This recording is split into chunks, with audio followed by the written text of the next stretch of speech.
Hi అండి, ఈనాడు దిల్సే with మీ అంజలిలో నా special guest ఎవరు అని అంటే రమారావి గారు. ఏమండి కరెక్టే చెప్పానా? రమారావి అంటున్నారు. రమారావి ఎవరు ఏంటి అనేది నేను పెద్దగా పరిచయం చేయక్కర్లేదని అనుకుంటున్నాను. ఎందుకు అనంటే ఆవిడ చెప్పే కథలు చిన్నపిల్లల నుంచి ఆల్మోస్ట్ పెద్దవాళ్ళ వరకు కూడా మనం చిన్నప్పుడు చందమామ పుస్తకాలు లేకపోతే ఇంకే కథల పుస్తకాలు చదువుకుని రిలాక్స్ అయ్యి ఏదో ఒక నీతి కథలో తెలుసుకునేవాళ్ళం. ఈరోజు మన కళ్ళకు పని చెప్పాల్సిన అవసరం లేదు. రమగారి కథలు అలా ప్లే చేసి మా ఇంట్లోనే ఎస్పెషల్ నేను పిల్లలు ప్రతిరోజు రాత్రి ఆవిడ మీ కథలు అలా ప్లే చేసి అలా నిద్రపోతామండి. విని అమ్మాయి అయిపోయిందా రైట్ నిద్రపోతాం అలాగే. సో మిమ్మల్ని ఇలా చూడడం నిజంగా చాలా సంతోషంగా ఉందండి. Welcome to my show Dil Se with me Anjali. Ramarao గారు థ్యాంక్ యూ. నేను ఇది ఎక్స్పెక్ట్ చేయలేదు. నిజంగా చాలా సంతోషంగా ఉంది మిమ్మల్ని ఈరోజు ఇలా కలవడం. ఎందుకు అనిపించింది అసలు మీకు ఈ కథలు ఇలా చెప్పాలి అని థాట్ ఎందుకు వచ్చింది మీకు? యాక్చువల్గా ఇది నా థాట్ కాదు. అవునా? నిజం చెప్పాలంటే నేను మామూలుగా కథలు ఎప్పుడూ చెప్తూనే ఉంటాను. ఏదో సందర్భంలో మామూలు జనరల్ టాక్లో కూడా మామూలుగా మాట్లాడేటప్పుడు కూడా కథలు చెప్పే అలవాటు ఉంది నాకు. ఓకే. ఒక స్కూల్లో కథలు చెప్తుండేదాన్ని.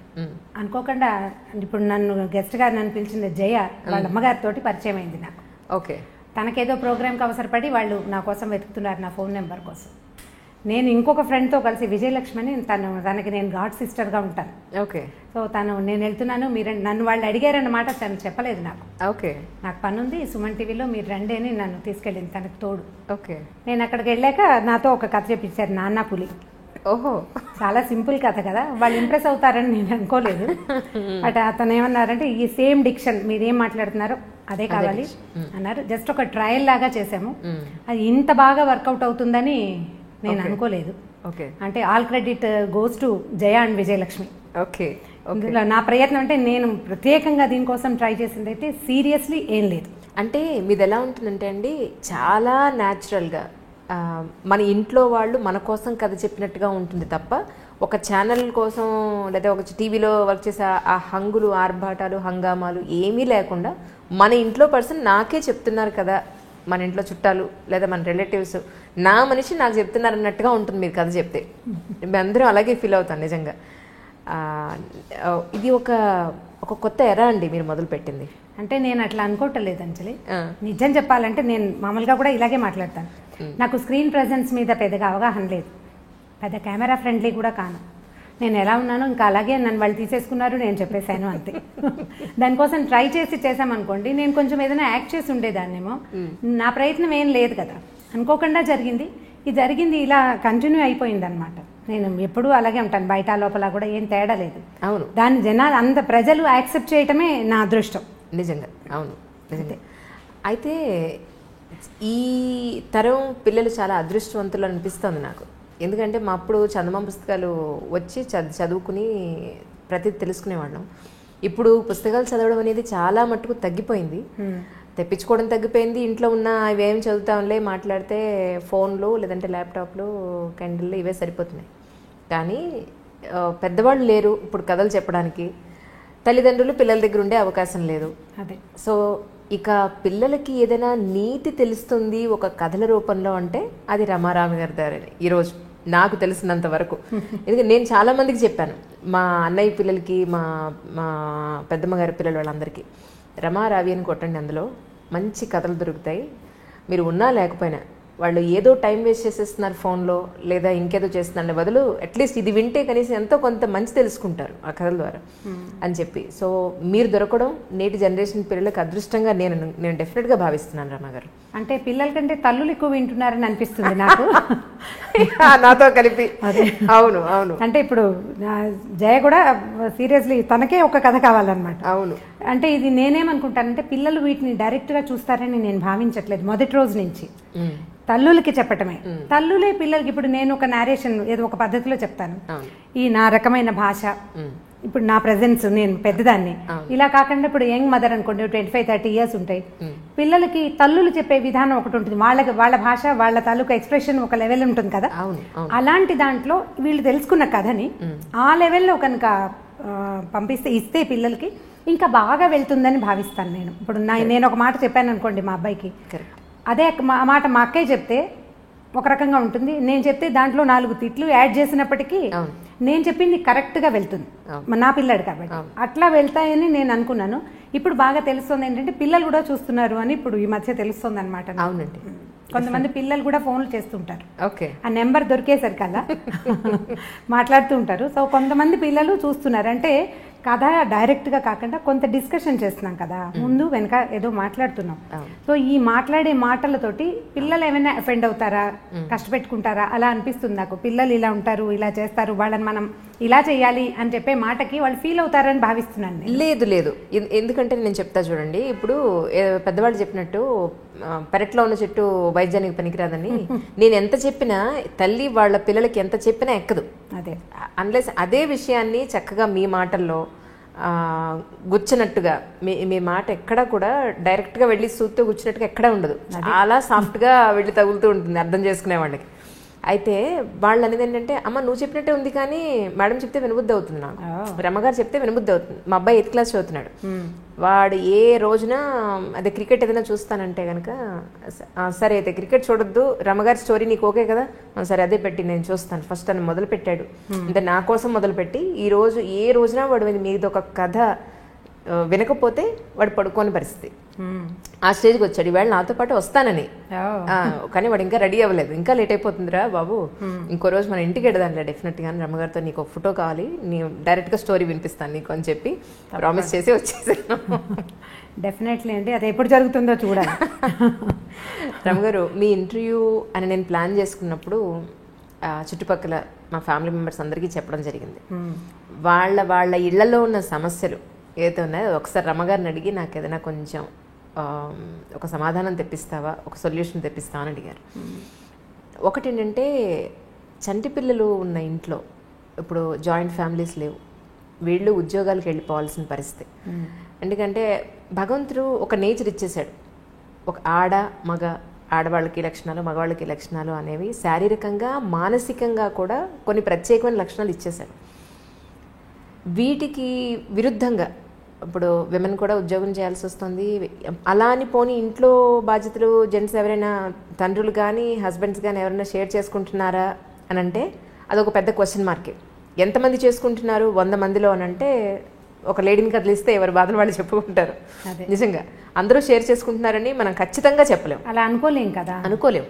సో అలాని ఇటు ఇంటి పని, అటు పిల్లల పని బాధ్యతలు, అలాగే ఉద్యోగ బాధ్యతలు ఎక్కువైపోయి మానసికంగా శారీరకంగా ఎంతో స్ట్రగుల్ అయిపోతున్నారు విమెన్.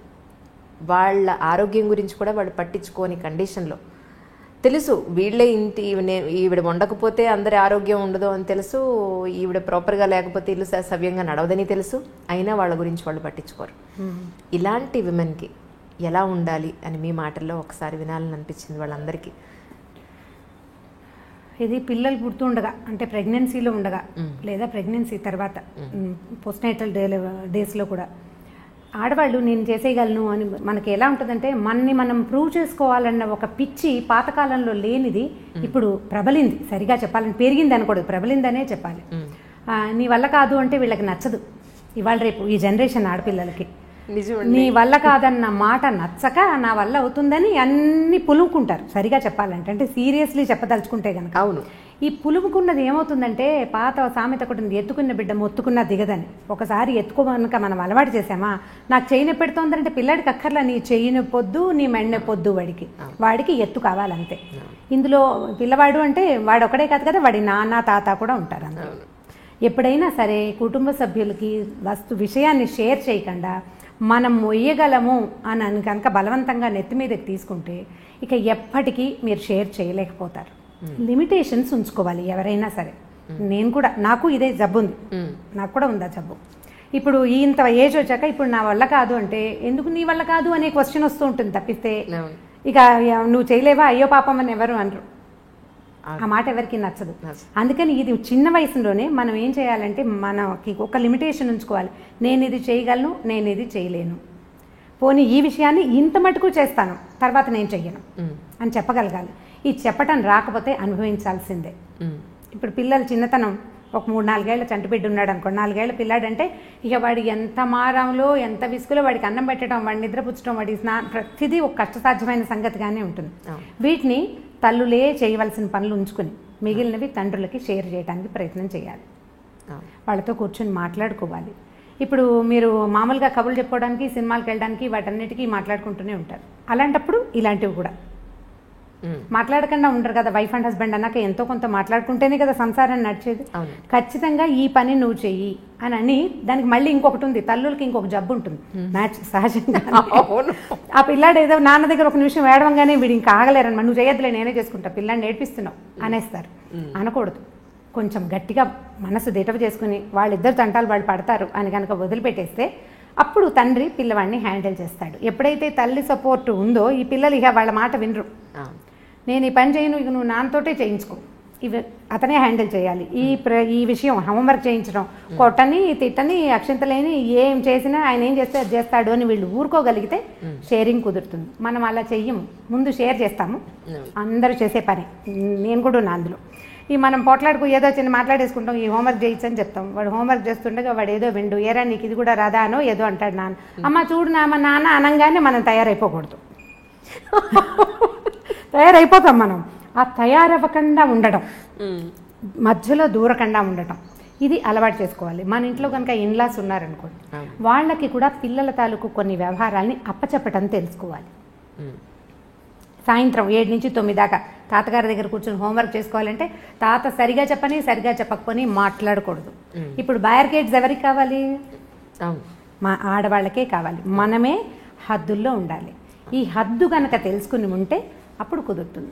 నాకు అన్నీ వచ్చు, నేను అన్నీ చేయగలను, ఈ పని ఆ పని సమస్తమైన పనులు నేనే చేసేయగలను అని ప్రూవ్ చేసుకోవడానికి ట్రై చేస్తే ప్రతిసారి మన శరీరం సహకరించదు. నిజమండి. కొన్నాళ్ళు అయ్యేసరికల్లా ఏమవుతుందంటే మానసికంగా వీక్ అయిపోతాం, సెల్ఫ్ పీటీ వచ్చేస్తుంది. నేను ఎంత కష్టపడుతున్నానో అనిపిస్తుంది.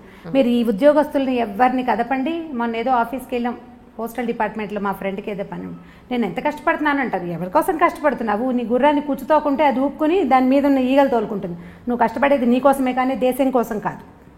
నువ్వు, నీ ఇల్లు, నీ పిల్లలు, మహా అయితే నీ కజిన్స్, నువ్వు ఎవరికైనా హెల్ప్ చేస్తుంటే అంతేనా? దేశానికి ఏమైనా ఉపయోగమా?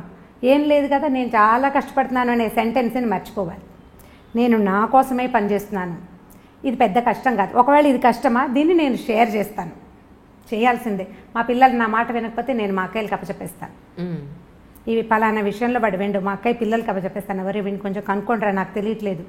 నేను అసలు అడగను ఆ విషయం. వాళ్ళే మాట్లాడుకుని ఓకే పిన్ని ఏం పర్వాలేదని చెప్తారు. ఇలాంటి డిపెండెన్సీని తీసుకోవాలి. ఓకే, ఇది ప్రాక్టీస్ చేయాల్సిందే. మనకి మొదటి రోజున కుదరదు. దీనికోసం మనం మన చుట్టుపక్కల వాళ్ళతోటి మంచి సంబంధ బాంధవ్యాలు నేర్చుకోవాలి. మనం తగ్గాలి. అప్పుడు అవును, మనం తగ్గితేనే కదా సంబంధ బాంధవ్యాలు ఎలా పెరుగుతాయి మనకి. అవునండి. ఎవరితోటైనా మంచి రేపు రావాలంటే వాళ్ళకి అవసరమైనప్పుడు మనం ఉపయోగపడాలి, వాళ్ళు పెరిగినప్పుడు మనం తగ్గాలి. అలాంటప్పుడు వాళ్ళకి మనకి మంచి రేప ఉంటుంది, మంచి స్నేహ సంబంధాలు ఉంటాయి. అప్పుడు వాళ్ళ సహాయం మనం తీసుకోగలుగుతాం. దీన్ని చిన్నతనంగా భావించకూడదు. అప్పుడు మీరు రిలాక్స్ అవ్వగలుగుతారు. నాకేం ఆరోగ్యం ఏం లేదు, నేను అంత హెల్దీ పర్సన్ని కాను, ఏవో రకరకాల ఆరోగ్య సమస్యలు ఉంటూనే ఉంటాయి ఎప్పుడు. అవునండి, నెల పొడుగునా ఏదో ఒక ప్రాబ్లం ఉంటుంది. నాకు జనం ఉన్నారు, నేను వాళ్ళందరితోటి మెయింటైన్ చేయగలుగుతాను. అందుకని నేను ఈజీగా కథ నవ్వుతూ చెప్పేయగలుగుతున్నాను. నేను చెప్పాలంటే నాకు లోపల ఒక బ్లెస్ ఉండాలి, సంతోషం ఉండాలి కదా. ఈ సంతోషం ఎక్కడి నుంచి వస్తుంది? ఇండిపెండెంట్గా ఉండటం వల్ల ఎంత సంతోషం వస్తుందో డిపెండెంట్గా ఉండటం వల్ల కూడా అదే సంతోషం వస్తుంది. మీరు అది తెలుసుకోవాలి, అంతే. దాంతో మీరు హాయిగా ఉండగలుగుతారు.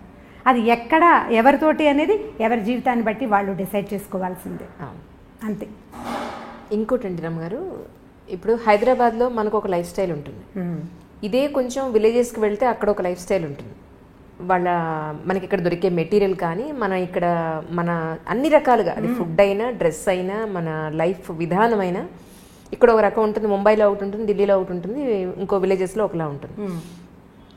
మన ఈ మధ్య మా ఇంట్లో జరిగిందే చెప్తున్నా. అందుకే మా కజిన్స్ వాళ్ళ పిల్లలందరూ వచ్చారు. వస్తే విలేజెస్ నుంచి వచ్చిన పిల్లలతోటి వీడు మాట్లాడట్లేదు. ఇక్కడ సిటీలో ఉన్న పిల్లలు, బెంగళూరు, ఢిల్లీలో, హైదరాబాద్లో ఉన్న పిల్లలు, మా కజిన్స్ ఊరి నుంచి వచ్చిన వాళ్ళతో మాట్లాడట్లేదు. ఏంటి ఎందుకు మాట్లాడట్లేదు? వాళ్ళని వెళ్ళండి మాట్లాడండి వాళ్ళతోటి అని అంటే, వాళ్ళ డ్రెస్ చూసావా, వాళ్ళ భాష చూసావా, ఇంగ్లీష్ రాదు వాళ్ళకి, మేము ఎలా కలుస్తాం వాళ్ళతోటి? నోరు తెరిస్తే ఏమిటే అలా ఉన్నారే అని అంటే మేము వాళ్ళతో ఎలా మాట్లాడతాం? మాకు ఇష్టం లేదు మాట్లాడడం అన్నారు. నేను చెప్పగలిగినంత డ్రెస్ చూసు, ఇప్పుడు మీరు ఇంగ్లీష్ స్కూల్లో మిమ్మల్ని వేసాం కాబట్టి మీకు ఇంగ్లీష్ వచ్చింది, లేకపోతే మేము కూడా ఊళ్ళోనే ఉంటే మీరు కూడా అలాగే ఉండేవాళ్ళు. అంతే కదా. మనుషులు కలుపుకోవాలి. ఫ్రెండ్స్ అని నువ్వు అనుకునే ఫ్రెండ్స్ నీ జీవితాంతం ఉంటారా? రక్త సంబంధికులే ఉంటారని చెప్పినా కూడా వాళ్ళు ఉన్న ఆ 2 రోజులు కూడా వెళ్ళి వాళ్ళతో కలవలేదు. సో ఇలాంటి పిల్లలకి తల్లిదండ్రులు చెప్తున్నారు, చెప్పినా వినని పిల్లలు కూడా ఉన్నారు, చెప్పని వాళ్ళు కూడా ఉన్నారు. ఇలాంటి పిల్లలకి మీ మాటలో ఒకసారి అని చెప్తారేమో అని. ముందు మనం పిల్లల్ని వాళ్ళతోటి కలపడానికి ప్రయత్నం చేయాలి. ఇలా సంవత్సరానికో 3 ఏళ్ళకో ఓసారి కాకుండా మనం కూడా ఊరు వెళ్తున్నాం అనుకోండి. ఇప్పుడు మనం ఊరు వెళ్తాం, మనతో పాటు మన 2 పిల్లలు వస్తారు. మిగిలిన ప్రపంచం అంతా పల్లెటూరు ప్రపంచమే ఉంటుంది కదా. వీళ్ళు అక్కడ అడ్జస్ట్ అవ్వడానికి 2 రోజులు పడుతుంది, తర్వాత అలవాటు పడతారు. అలా కాకుండా ఊరు నుంచి వచ్చిన ఒక మనిషి ఈ గుంపులో చిలకల గుంపు కాకుల గుంపు లాగా ఎవరు చిలక ఎవరు కాకి చెప్పలేము, కానీ వీళ్ళు అడ్జస్ట్ అవటం కష్టం. మనం అప్పుడప్పుడు కనుక తీసుకెళ్తే, అందుకని మేము ఫ్రీక్వెంట్ డిస్కషన్స్లో నేను చెప్తున్న మాట ఇదేనమాట. ఫంక్షన్లకి, పార్టీలకి, అన్ని చోట్లకి మనం ఏదో ఊరు వెళ్తాం, అక్కడికి పిల్లల్ని ఎందుకు అని అనుకోకుండా సాధ్యమైనంత అంటే హాలిడేస్ ఉండాలనుకోండి, సెలవులు కుదిరినప్పుడు పిల్లల్ని కనుక తీసుకెళ్తూ ఉంటే ఈ కొత్త ఎన్వైరన్మెంట్ కూడా వాళ్ళు అలవాటు పడే అవకాశం ఉంది. అదేం విపరీతం కాదని, మన కజిన్స్ ఇద్దరే ఇలాగ అతి భాషలో లేరు, అక్కడ ఉన్నదంతా అతి భాష అనే సంగతి వీళ్ళకి అర్థం కావాలి కదా. తర్వాత రెండోది, నేను అనుకుంటాను ఇళ్లలో ఇంగ్లీష్ మాట్లాడకూడదండి. చాలా మంది ఇంట్లో ఏమిటో ఒక 4-5 ఏళ్ల పిల్లాడితోటి మన ఎదురుకుండా వాళ్ళు ఇంగ్లీష్లోనే మాట్లాడతారు. వాడికి తెలుగు ఎప్పుడు వస్తుంది? ఇంకా ఎప్పుడు తెలుగు నేర్చుకుంటారు? ఇంగ్లీష్ మాట్లాడకూడదని అనిపిస్తుంది. స్కూల్లో ఎలా ఉన్నా సరే మనం ఇంట్లో పెద్దవాళ్ళు వాడిని ఇంగ్లీష్లో క్వశ్చన్ చేయటం, కొన్ని స్కూళ్ళల్లో ఏమిటో మీరు ఇంట్లో ఇంగ్లీష్లో మాట్లాడండి అని చెప్తుంటారు. మా వాడి స్కూల్లో చెప్పాను నేను, అలా అయితే కనుక నేను స్కూలే మానిపించేస్తాను. నాకు ఇంగ్లీష్ రాదు, ఏదో 2 ముక్కలు తెలుసు అంతే, నాకేం రాదు. ఒకవేళ వచ్చినా నేను మాట్లాడను. మా దగ్గర ఇంగ్లీష్ వచ్చిన వాళ్ళు బోల్డ్ మంది ఉన్నారు, వాళ్ళు ఎవరు ఇంగ్లీష్లో మాట్లాడరు. ఇంకా తెలుగు ఎప్పుడు నేర్చుకుంటారు? వచ్చే తర్వాత తరాలకి తెలుగే ఉండదు. ఇప్పుడు మనం మూలాలు తెలుసుకోండి అని ఒక స్లోగన్ పట్టుకున్నాం, నిన్న మొన్నటి నుంచి ఈ మధ్య స్టార్ట్ అయింది కదా. నీకు మూలం ఏది? పల్లెటూరు కాదు, ముందు నీ భాష, ముందు నీ భాష, దానికి ఒత్తులు శశసహాలకి తేడా, అవే మనం తెలియజేయటం లేదు. ముందు మీరు ఇంగ్లీష్లో మాట్లాడకుండా పిల్లలతో తెలుగులో మాట్లాడి, ఇంట్లో ఇంగ్లీష్ మాట్లాడితే తెలుగు మాట్లాడు, ఈ 4 ముక్కలు నేర్చుకో, మేము ఉండగా అయినా అని పిల్లల్ని బెదిరించి, తర్వాత వీళ్ళని ప్రతి ఫంక్షన్కి, పార్టీకి తీసుకుని వెళ్ళి కనుక అలవాటు చేస్తే అప్పుడు కొంచెం కాస్త బెటర్గా అవుతారని అనిపిస్తుంది. మా వాళ్ళు ఏమి పల్లెటూరుకి దానికి తేడా ఫీల్ అవ్వరు. సంవత్సరానికి 2 రోజుల నుంచి 15 రోజుల దాకా ఎప్పటికప్పుడు ఊళ్ళో పడి దొరలేస్తారు. అక్కడ ఫ్యాన్లు ఉండవు, ఎప్పుడు కరెంట్ ఉండదు, ఏసీ ఉండదు, ఫోన్లకి సిగ్నల్స్ రావు. ఏదో తాడి చెట్ల దగ్గర, తుమ్మ చెట్ల దగ్గర తిరిగి, గొడ్ల వెనకాల తిరిగి ఎలాగోలాగా ఉంటారు అంతే. చిట్టుకూడూరు వెళ్తే అసలు ఏమీ ఉండదు మా ఊళ్ళో. అగ్గిపెట్ట కూడా ఇది వరకు దొరికేది కాదు, ఇప్పుడేదో అగ్గిపెట్టెలు అవి దొరుకుతున్నాయి, కానీ మేము బాగానే ఉన్నాం. మరి వాళ్ళు పిల్లలు గొడవ పెట్టేవారు కదండి, మేము రావు అక్కడికి ఉండవని. అవి ఏమిటి అక్కడి నుంచి రావడానికి దుఃఖించేవాళ్ళు మా వాళ్ళు. ఇప్పుడు నేను వెళ్ళకపోయినా నా పిల్లలు వెళ్ళిపోతారు వాళ్ళ దారిని వాళ్ళు. ఎప్పుడు అవకాశం దొరుకుతుందా వెళ్ళి చిట్టుకూడూరులో పడిపోదామా అని ఉంటుంది వాళ్ళకి. నేను మా పిల్లలు కాదు, మా అక్కయ్యల మనవలు కూడా చిట్టుకూడూరు వెళ్ళిపోవాలి. చెరువు, దాని గాలి, అక్కడ ఉండే ఆ గాలిలో కనపడే, అంటే వాళ్ళ పిల్లల మనసులకు అర్థమవుతుంది, ఒక ఫ్రీడమ్ ఉంటుంది అక్కడ. ఏ హద్దులు ఉండవు, ఎక్కద్దు, దూకద్దు, తిరగద్దు, ఎండలో తిరగద్దు, ఇలాంటివి ఏమి ఉండవు. ఓ చోట కూర్చో మాట ఏముండదు. అరే తాడి చెట్టు ఎక్కుతున్నాడు, హెల్ప్ చేయండి రా అని ఎవరో ఒకడు ఇంకో కుర్రాడు వచ్చి ఈ చిన్నపిల్లాడు తాడి చెట్టు ఎక్కుతుంటే వాడిని ఎక్కిస్తారనమాట పైకి. మా అబ్బాయిలు కొబ్బరి చెట్లు అవి ఎక్కడం వచ్చు. మేము సిటీలోనే వాళ్ళు పుట్టి పెరిగిన, వాళ్ళ నాన్నగారు కూడా ఇక్కడే పుట్టి పెరిగారు. అయినా సరే వెళ్ళటం వల్లే వదిలేయండి కాస్త. ఇప్పుడు మనకు చుట్టాలు లేరనుకుందాం, పల్లెటూళ్ళు తీసుకెళ్ళండి, ఎక్కడైనా స్టే చేసేందుకు అవకాశం తీసుకుని. మీరు అలా గనక వెళ్తే మూలాలు తెలుసుకోవటం కాదు, వాళ్ళని వాళ్ళు తెలుసుకుంటారు. మనం ఇవాళ దీంతోటే పుట్టలేదు, ఇంతకుముందు ఇంకోటి కూడా మన జీవితాల్లో ఉండేది అనే సంగతి వాళ్ళకి అర్థం అవుతుంది. ఇదే ప్రత్యేకమైన విషయం కాదు, మీరు అడిగారు కాబట్టి నేను ఆన్సర్ చెప్పాను, కానీ సహజంగా జరిగిపోతున్నాయి ఇవి. ప్రత్యేకంగా ఏం చేయట్లేదు, మూలాలు తెలుసుకోవడం కోసం వెళ్ళటం మేము, మా ఊరు మేము వెళ్తున్నాం అంతే. అలాగే ఇంకొకటి రమ్మారు, సిటీలో ఇప్పుడు మీరు నేను నెక్స్ట్ అడగబోయే క్వశ్చన్ మీ దాంట్లోనే మొదలైపోయింది. యాక్చువల్లీ ఫ్రీడమ్ అనేది టీనేజ్ పిల్లలకి, అమ్మాయి అయినా అబ్బాయి అయినా సరే, అదొక పెద్ద టీనేజ్ పిల్లల్ని మేనేజ్ చేయడం పెంచడం అనేది తల్లిదండ్రులకి వసిధార వ్రతం లాగా ఉంది. అసలు తలకు మించిన భారం అయిపోయింది ఈరోజు, ఎస్పెషల్లీ సిటీస్లో. విలేజెస్లో అంత లేదు, కానీ అక్కడ క్వశ్చన్ చేయాలంటేనే అమ్మ నాన్న వాళ్ళని ఒక మాట అండం ఏంటి అనే ఒక చిన్న ఇది ఉంటుంది, భయం భక్తి కనపడుతుంది. ఇక్కడ మన సిటీలో అది కనిపించట్లేదు. వాళ్ళది ఏంటంటే ఫ్రీడమ్ అనే దానికి విచ్చలవిడితనానికి డిఫరెన్స్ తెలియట్లేదండి. మా అమ్మ పార్టీలకి, బర్త్డే పార్టీలకి పంపదు. మా అమ్మ లేదా బయట ఫ్రెండ్స్ ఈరోజు పార్టీ, వీకెండ్ పార్టీ చిల్ అవుదామంటే మా అమ్మ పంపదు. లేదా మా అమ్మ హెయిర్ కలర్ వేసుకుంటానంటే వద్దంటుంది. మా అమ్మ నాకు మినిమం ఫ్రీడమ్ ఇవ్వదు. ఒక ఫోన్ వచ్చి నేను లోపలికి డోర్ వేసుకుని మాట్లాడతానంటే మా అమ్మ ఒప్పుకోదు. ఫోన్ వస్తే లోపలికి వెళ్ళి ఎందుకు మాట్లాడాలి, బయట ఎందుకు మాట్లాడకూడదు, మేము అందరూ ఉన్నాం కదా ఇక్కడ ఎందుకు మాట్లాడకూడదు అంటుంది. మా అమ్మ నాకు ఇవ్వాల్సిన మినిమం ఫ్రీడమ్ కానీ లేదు ప్రైవసీ కానీ ఇవ్వట్లేదు. అసలు ప్రైవసీకి ఒక వాళ్ళకి ఇవ్వాల్సిన స్వేచ్ఛకి విచ్చలవిడితనానికి మీ మాటల్లో ఒకసారి అంటే దీనికి ఇప్పుడు మనం మూలఛేదం చేసుకోవాల్సిందే ఈ ప్రశ్నకి సమాధానం చెప్పాలంటే. ఇప్పుడు పార్టీలకు వెళ్ళి చిల్ చేయటము, హెయిర్ కలర్ వేసుకోవటము పిల్లలకి ఎలా తెలుస్తున్నాయి? తమ తోటి వాళ్ళు చేయటం వల్ల ఒకటి, లేదా సోషల్ మీడియా వల్ల. ఇప్పుడు వీళ్ళు ఏదో నెట్లో యూట్యూబ్లో చూడడానికి చూస్తారు, రకరకాల హిందీవి షార్ట్ ఫిల్మ్స్ వీడియోస్ చూస్తుంటారు. అందులో చూసిన దాన్ని కాపీ చేయాలనుకుంటారు అంజలి ప్రధానంగా. ఇప్పుడు మనం యూట్యూబ్లోనే ఇవన్నీ రకరకాల ప్రోగ్రాములు చేస్తున్నాం. ఇప్పుడు దీంతో పాటు మనం ఏదో సంస్కారాలు వీటిని గురించి తెలియజేయాలని మనం అనుకుంటున్నట్టే ఫ్రీడమ్ని తెలియజేసేస్తున్నారు నానా రకాలుగా. ఇంగ్లీష్ వీడియోస్ కానీ హిందీ వీడియోస్ కానీ మీరు చూడండి, ఒక అమ్మాయి అబ్బాయి చాలా ఫ్రెండ్లీగా ఉండటం, వాళ్ళిద్దరు బెస్ట్ ఫ్రెండ్స్గా ఉండటం కోకొల్లలుగా కనపడతాయి. ఆడపిల్లలు ఇష్టారాజ్యంగా హెయిర్ కట్లు, చిన్నవి పొన్నవి బట్టలు వేసుకోవటమే మనం చూస్తాం. ఇప్పుడు మనం చూసిన పిల్ల న్యాచురల్లీ అది కాపీ చేయాలని అనుకుంటుంది. అది జరిగేదే కదా. అక్కడి నుంచి ఓ 10 మంది పిల్లలు చూసారనుకోండి, ఓ 2 పిల్లల తల్లులు కొంచెం ఫ్రీగా ఆలోచించేవాళ్ళు, పిల్లలు ఇష్టారాజ్యంగా పోనీ ఇవాళ రేపు ఫ్యాషన్ అని భావించేవాళ్ళు ఓ 2 చేయనిస్తారు. మిగిలిన 8 మందికి వాళ్ళ మీద ఫ్యాన్సీగా ఉంటుంది. వాళ్ళ ఒక 5-6 కష్టపడి ఎలాగో అందులో జ్వరపడతారు అనుకోండి, ఓ 2 ఉండిపోతాయి డక్లింగ్స్ వెనకాల. వీటికి ఏమనిపిస్తుంది, ఈ బాతులన్నీ ముందుకు పోతున్నాయి, నన్ను పోనివ్వటం లేదని పేరెంట్స్ మీద ఒక కచ్చా అయిష్టము ఏర్పడుతుంది. ఇప్పుడు ముందు పోతున్న ఈ 8 బాతుల్ని మనం ఏ రకంగా కంట్రోల్ చేయగలుగుతాం? మనం ఎక్కడ కట్ చేయాలి దాన్ని? ఎక్కడ కట్ చేయాలి? ముందు మనం మూలఛేదం చేసుకోవాల్సి వస్తుంది. దీనికి ఇక వేరే మార్గం ఏదీ లేదు. పల్లెటూళ్ళల్లో కూడా ఇందుకు భిన్నంగా లేరు. మీరంటే ఊళ్ళల్లో బాగుందనుకుంటున్నారేమో, నేను ఫ్రీక్వెంట్ పల్లెటూళ్ళు వెళ్తూనే ఉన్నాను కదా, నాకు బాగానే తెలుసు. అక్కడ కూడా ఎప్పుడు ఫోన్లలో ఉండే పిల్లలు, ఎంతసేపు చాటింగ్ చేసే పిల్లలు. మొన్న నేనేదో సినిమాకి వెళ్ళాను, సంవత్సరానికి ఒకసారి వెళ్తాం. సినిమాలో కూడా అమ్మాయి ఫోన్ చేసి నొక్కుతుంది స్టేటస్. నువ్వు సినిమా థియేటర్లో ఉన్న సంగతి ఎవరికైనా ఎందుకు తెలియచేయాలి? అసలు ఎందుకు? అసలు ఏమిటి, అది పిచ్చి అయిపోయింది కదండి నిజంగానే. ఆ సినిమా ఎన్నిసార్లు అమ్మాయి ఫోన్ మోగుతుందో, పిల్ల నా పక్కన కూర్చున్న పిల్ల నొక్కుతూనే ఉంది. ఇక ఆ చీకట్లో దాని ప్రతిభా విశేషాలు ఏమిటో. అర్జునుడు ఎందుకు వెనికిరాడండి వాళ్ళ ముందు? ఎలా టకటకటకటక, అసలు ఎంత వేళ్లకి ఎంత స్పీడో, నా కళ్ళు దాని వేళ్లని పట్టుకోలేకపోయినాయి. నేను ఓల్డ్ అయ్యాను, అది మరీ యంగ్గా ఉందో. అమిత స్పీడ్, చకచక మెసేజ్ చేయడం, వెంటనే సమాధానం రావటం. సినిమాలో ఉన్నంతసేపు ఆ అమ్మాయి ఏదో ఒక మెసేజ్ పెడుతూనే ఉంది. పక్కన అమ్మాయి ఏం చేస్తున్నావు అని అడిగితే స్టేటస్ పెడుతున్నా. థియేటర్లో ఉన్నానని స్టేటస్ పెట్టాలా? నువ్వు సినిమా చూస్తావు, బజార్ వెళ్తావు, దానికి తోడు మనకి ఇప్పుడు గూగుల్ మ్యాప్ ఒకటి ఉంది. అంటే ఇది కరెక్టో కాదో నాకు తెలియదు, కానీ నేను ఎక్కడికి వెళ్ళినా అది నేను ప్రశ్నిస్తుంది, నువ్వు ఫలానా పాన్ షాప్ దగ్గర నుంచి అది నీకు నచ్చిందా అని. ఎగ్జాక్ట్లీ వాళ్ళకి దొరికిపోతున్నావు. అంటే ఒక కన్ను ఎప్పుడు మనల్ని చూస్తూ ఉంటుంది. మనం ప్రపంచాన్ని చూస్తూనే ఉన్నాం. ఇంత ప్రపంచంలో ఉన్న ఇన్ని రకాలు చూస్తున్నప్పుడు పిల్లలు దాన్ని కాపీ చేయాలనుకోవటం చాలా సహజం. ఎందుకంటే పిల్లలు కాపీ చేయటమే వాళ్ళ నేచర్.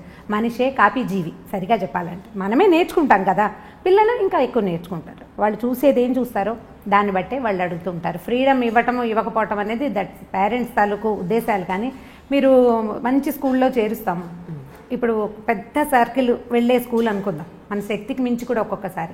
ఇప్పుడు మిగిలిన వాళ్ళంతా ఒక వేషం వేస్తున్నప్పుడు మన బాతు పిల్లని ఆ వేషం వేయనివ్వకూడదంటే ఎలా కుదురుతుంది? నీకు స్కూల్ కావాలి, వేషం వద్దు అంటే సాగదు. మన లెవెల్ ఆఫ్ దీంట్లో ఉన్నప్పుడు మనకేమనిపిస్తుంది, అబ్బాయి ఇలా మరీ మిడిల్ క్లాస్ లెవెల్లో ఉన్నారు, హై క్లాస్ దాంట్లో చేరిస్తే పిల్లలకి ఎక్స్పోజర్ అదొక పెద్ద పదం. అవును. ఇప్పుడు ఈ ఎక్స్పోజర్ అనేది మంచి చెడు రెండు ఉంటాయి. మనం ఒకదానికి ఒప్పుకుని రెండో దానికి అబ్బాయి నో అనడానికి అసలు కుదరదు. అదే కదా. అది కుదరదు. ఇక నువ్వు చేయకూడదు. మీరు ఎక్కడ మార్చాలి దీన్ని? నేను అందుకే మూలఛేదం చేయటం ఇది అని చెప్తున్నాను. మీరు ఎక్కడి నుంచి మారాలి? ముందు మారాల్సింది ఎవరు కదా? మరి అలా కాదు. మరి ఇప్పుడు బాగా చదివించాలనే ఉద్దేశంతో ఒక మంచి స్కూల్లో వేద్దాం, మనకి ఇన్కమ్ లేకపోయినా సరే ఏదో కష్టపడి చేద్దామని జాయిన్ చేస్తుంటే చదువు కాకుండా మిగిలిన విషయాలు నేర్చుకుంటున్నారు తప్ప చదువు నేర్చుకుని రావట్లేదు. చదువు నేర్చుకుంటారు. ఇప్పుడు ఇది ఎలా ఉందంటే వర్షం పడాలి, నేను అనుకున్న చోటే నేను ఎక్కడ తవ్వాను అక్కడే పడాలంటే ఎలా కుదురుతుందండి? మన దగ్గర తప్పు లేదు, మనం చేస్తున్నదే పొరపాటు కాదా? అవునా కాదా? అంతేనంటారా? ఖచ్చితంగా.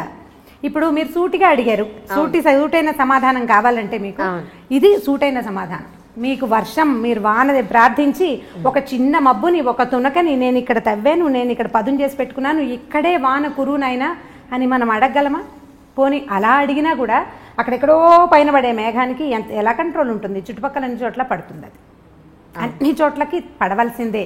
మీరు కంట్రోల్ చేయాల్సింది ఎక్కడ అంటే ముందు మనకి అత్యాశలు ఉన్నాయి చూడండి, వాటి దగ్గర కంట్రోల్ చేయాలి. ఏమన్నా హై ఎక్స్పెక్టేషన్స్, గ్రేట్ ఎక్స్పెక్టేషన్స్ని కొద్దిగా మినిమైజ్ చేయాలి, తగ్గించుకోవద్దు. కొంచెం మినిమైజ్ చేస్తే అప్పుడు ఇవి కూడా మినిమైజ్ అవుతాయి. ఇవి మినిమైజ్ అవుతాయి. ఇప్పుడు మన పిల్ల కాపీ చేయడానికి స్కూల్లో ఒక్క పిల్ల, మనకు ఒక పిల్ల ఉంది, ఇది కాపీ చేయడానికి స్కూల్లో ఒక్క పిల్ల ఉంది అనుకోండి, ఒక పిల్లని పెద్దగా కాపీ చేయరు, ఊరికే సరదాగా ఉంటుంది, ఉత్సాహంగా ఉంటుంది, అలా చేయాలండి. మనం వద్దంటే మానుకుంటారు. ఆ 10 మంది పిల్లల్లో 7 అలాంటి వాళ్ళే అయితే ఈ 3 బాతు పిల్లల్ని మనం కంట్రోల్ చేయలేకపోతాం. మరి 10 ఉన్న చోట జాగ్రత్తగా సెలెక్ట్ చేసుకోవాలి. మీరు సెలెక్ట్ చేసుకునే స్కూల్స్, మనం పిల్లల్ని పంపించే సోషల్ ఎన్వైర్న్మెంట్ ఎలా ఉంది, మన వాళ్ళు ఏం చూస్తున్నారు, దానిని బట్టే పిల్లల ఆలోచన విధానం ఉంటుంది. అంతే. ఈ స్వేచ్ఛ విషయంలో ఏం చెప్తారు మీరు? ఏది స్వేచ్ఛ, ఏది విచ్చలవిడతనం అని అంటే అది ఎలా తెలుస్తుంది? ఇప్పుడు మరి పిల్లలు ప్రైవసీ కావాలంటున్నారు కదా, మాకంటూ ప్రైవసీ కావాలి. ఒక 13 ఏళ్ళు 14 ఏళ్ళు వచ్చేసాయంటే మేము టీనేజర్స్ని, లేదు 18 ఏళ్ళు వచ్చేసాయంటే మేము మేజర్ అయిపోయాం, మాకు ప్రైవసీ కావాలి అంటున్నారు. అప్పుడు పిల్లలతోటి మాట్లాడుకుంటూ ఉండాలి. పిల్లలకి అవసరాలు ఉంటాయి. ఇప్పుడు ఎప్పటిదాకా ఉంటాయి? కనీసం బాగా సంపాదన పరులు అయ్యేదాకా కొన్ని అవసరాలు, సంపాదన పరులు అయ్యాక కూడా మోరల్గా అవసరాలు ఉంటాయి. ఇప్పుడు మనం లవ్ మ్యారేజెస్ తీసుకుందాం ఈ విషయంలో. నేను నా ఇష్టము, నాకు నచ్చింది, నా జీవితము, ఇది నా జీవితం అనే డైలాగ్ మనం బాగా తరచుగా వింటాం. ఈ నీ జీవితం ఎవరో పెళ్లి చేసుకున్న తర్వాత ఏదైనా సమస్య రాగానే వెంటనే అమ్మా నాన్న గుర్తొస్తారు. ఈ అమ్మా నాన్న గుర్తురాని తనం ఉంటే అప్పుడు అది నీ జీవితం అవుతుంది. ఇక ఏదైనా సమస్య రాగానే వెంటనే అమ్మా నాన్నలు ఎంటర్ అవుతారు, లేదా వీళ్ళే వెనక్కి వచ్చి పరిగెత్తుకుంటూ వచ్చేస్తారు కదా. వీళ్ళు పరిగెత్తుకొస్తారు, మా అమ్మా నాన్న కూడా అయ్యో పిల్ల సమస్యల్లో ఉందని దగ్గరికి తీసేస్తారు. ఇప్పుడు ఇది మనం చిన్నప్పటి నుంచి అలవాటు చేయాలని నేను అనుకుంటానండి. వాడు ఏదో పడ్డాడు, మా పిల్లాడు కింద పడంగానే వాడిని ఎత్తుకొచ్చేసి వాడిని కదలనీయకుండా నోట్లో అన్నం పెట్టేసి కాళ్ళు కట్టేసి వాడు బాత్రూమ్కి వెళ్తానంటే ఎత్తుకు తీసుకెళ్ళకుండా కుంటితే కుంటాడని వదిలిపెట్టేసి ప్లేట్లో అన్నం కలిపి చేతిలో పెట్టి నీ దారి నువ్వు తిను అని కనుక వదిలిపెడుతుంటే పడిన తర్వాత వాడు ఇప్పుడు తను ఆడుకుని పడ్డాడు, వాడు ఇండిపెండెంట్గా అవ్వటానికి అవకాశం ఉంటుంది. రేపు పొద్దున ఏదైనా సమస్య వస్తే నేను మళ్ళీ అమ్మా నాన్న దగ్గరికి వస్తే వీళ్ళు చచ్చినట్టు చేస్తారనే నమ్మకాన్ని పిల్లలకి ఇవ్వకూడదు. స్వేచ్ఛ కావాలంటే నువ్వు తీసుకో, ఏ ప్రాబ్లం వచ్చినా నువ్వు నన్ను పిలవకూడదు, నీ అంతటి నువ్వు చేసుకోగలవా? ఓకే, నేను నెలకి ఇంత సంపాదించి చూపించు నువ్వు నాకు, ఏది ఈ పని చేసి డబ్బులు తీసుకో నువ్వు. మొన్న ఒక వీడియో చేసాం ఈ మధ్య, పిల్లలకి పని చేయించి వాళ్ళకి డబ్బులు ఇవ్వండి అంటే చాలా నెగిటివ్గా, అంటే జనరల్గా నేను అన్ని నెగిటివ్ కామెంట్స్ ఎప్పుడూ చూడలేదు. ఈసారి అప్పుడు పాడైపోరా అండి, డబ్బులు చూపిస్తే పిల్లలు పాడైపోరా అండి అని చాలా మంది అడిగారు. డబ్బులు చూపిస్తే పిల్లలు పాడైపోతారా? మీరు చూపించే అతి ప్రేమ వల్ల కదా పిల్లలు పాడైపోయేది. డబ్బుతోటి పిల్లలు పాడవరు, వాడి కష్టానికి సరిపడా డబ్బులు తీసుకుంటే గనక కష్టానికి డబ్బుకి విలువ తెలుస్తుంది, పిల్లలకి ఇండిపెండెంట్గా అవుతారు. మనం ఏం చేస్తున్నాము, వాళ్ళకేమో ఈ రకరకాలు చూపించేసరికల్లా వాడు స్వేచ్ఛ కావాలని కోరుకుంటాడు, కానీ అవసరం వచ్చినప్పుడల్లా అమ్మా నాన్న మీద డిపెండ్ అవ్వచ్చు అనే ప్రాక్టీస్ని మనం చిన్నప్పటి నుంచి అలవాటు చేస్తున్నాం. మిగిలిన దేశాలకి ఇండియాకి ఉన్న డిఫరెన్స్ ఏంటంటే వీళ్ళకి మోరల్గా, మన దగ్గర మోరల్ సపోర్ట్కి పేరెంట్స్ మీద డిపెండెన్సీ అనేది అసలు బై జీన్స్ తరాల వెంబడి మనకు అది ప్రాక్టీస్ అయింది. ఏదైనా కష్టం రాగానే నాన్న అనో అమ్మ అనో ఏడుస్తాం మనం. మిగిలిన దేశాల్లో కొంచెం తక్కువ ఉంది అది. వాళ్ళు ఫ్రెండ్స్ మీదో లేకపోతే వాళ్ళ మీద వాళ్ళేనో డిపెండ్ అవుతారు. గివ్ మీ సమ్ రూమ్ అంటుంటారు, చాలా సినిమాల్లో కనపడుతుంది. వాడికి స్పేస్ కావాలన్నమాట, వాడిని వదిలిపెట్టేయాలి వాడి కష్టానికి. మన దగ్గర కష్టానికి ఏముండదు, ఏదైనా కష్టం రాగానే వీళ్ళకి మనుషులే కావాల్సి వస్తారు. మనం ఆ ప్రాక్టీస్ ఇస్తున్నాం. ఈ ప్రాక్టీస్ ఇవ్వకుండా ఉండాలని నేను భావిస్తానండి. చాలా చిన్నప్పటి నుంచే 7-8 ఏళ్ల పిల్లాడు వాడి వాళ్ళ హోంవర్క్ రాయలేదు, మాట వినలేదు, టీచర్కి ఎక్స్ప్లెనేషన్ ఉత్తరం రాయమంటే నేను రాయను, నువ్వు రాసుకో లేదా నువ్వు చెప్పుకో. పిల్లాడిని టీచర్ కొడుతుంది, ఓర్చుకోండి. వాడు రెండోసారి అది చెయ్యడు. మనం ఓర్చుకోవటం ప్రాక్టీస్ చేయాలి. అప్పుడే మన పిల్లలు ఇండిపెండెంట్గా ఉంటారు. ఆటే స్వేచ్ఛ కోరుకోరు. ఏదైనా సమస్య వస్తే వాడే హ్యాండిల్ చేయాల్సి వస్తే అప్పుడు సమస్యలు రానివ్వని పందాలోకి వెళ్ళడానికి చూస్తాడు. ఇప్పుడు మనం మామూలుగా కొంచెం పెద్ద అయ్యాక తీసుకుందాం. టీనేజర్స్గా మనం కూడా ఉన్నాం కదా, అప్పుడు మనకేం ఒళ్ళు తెలియలేదు ఎవరైనానో. అంటే ఇప్పుడు ఉన్నంత స్వేచ్ఛ ఇది వరకు లేదనుకోండి, ఇప్పుడు తెలుస్తుంది. ఇప్పుడు మన పిల్లలు వచ్చాక మనం కూడా ఇలాగే చేసాము అని జ్ఞాపకం వస్తుంటుంది. మన అమ్మలు ఒకరు సపోర్ట్ చేస్తుంటారు, మా పిల్లలు ఇలా చేయలేదమ్మా అంటుంటారు.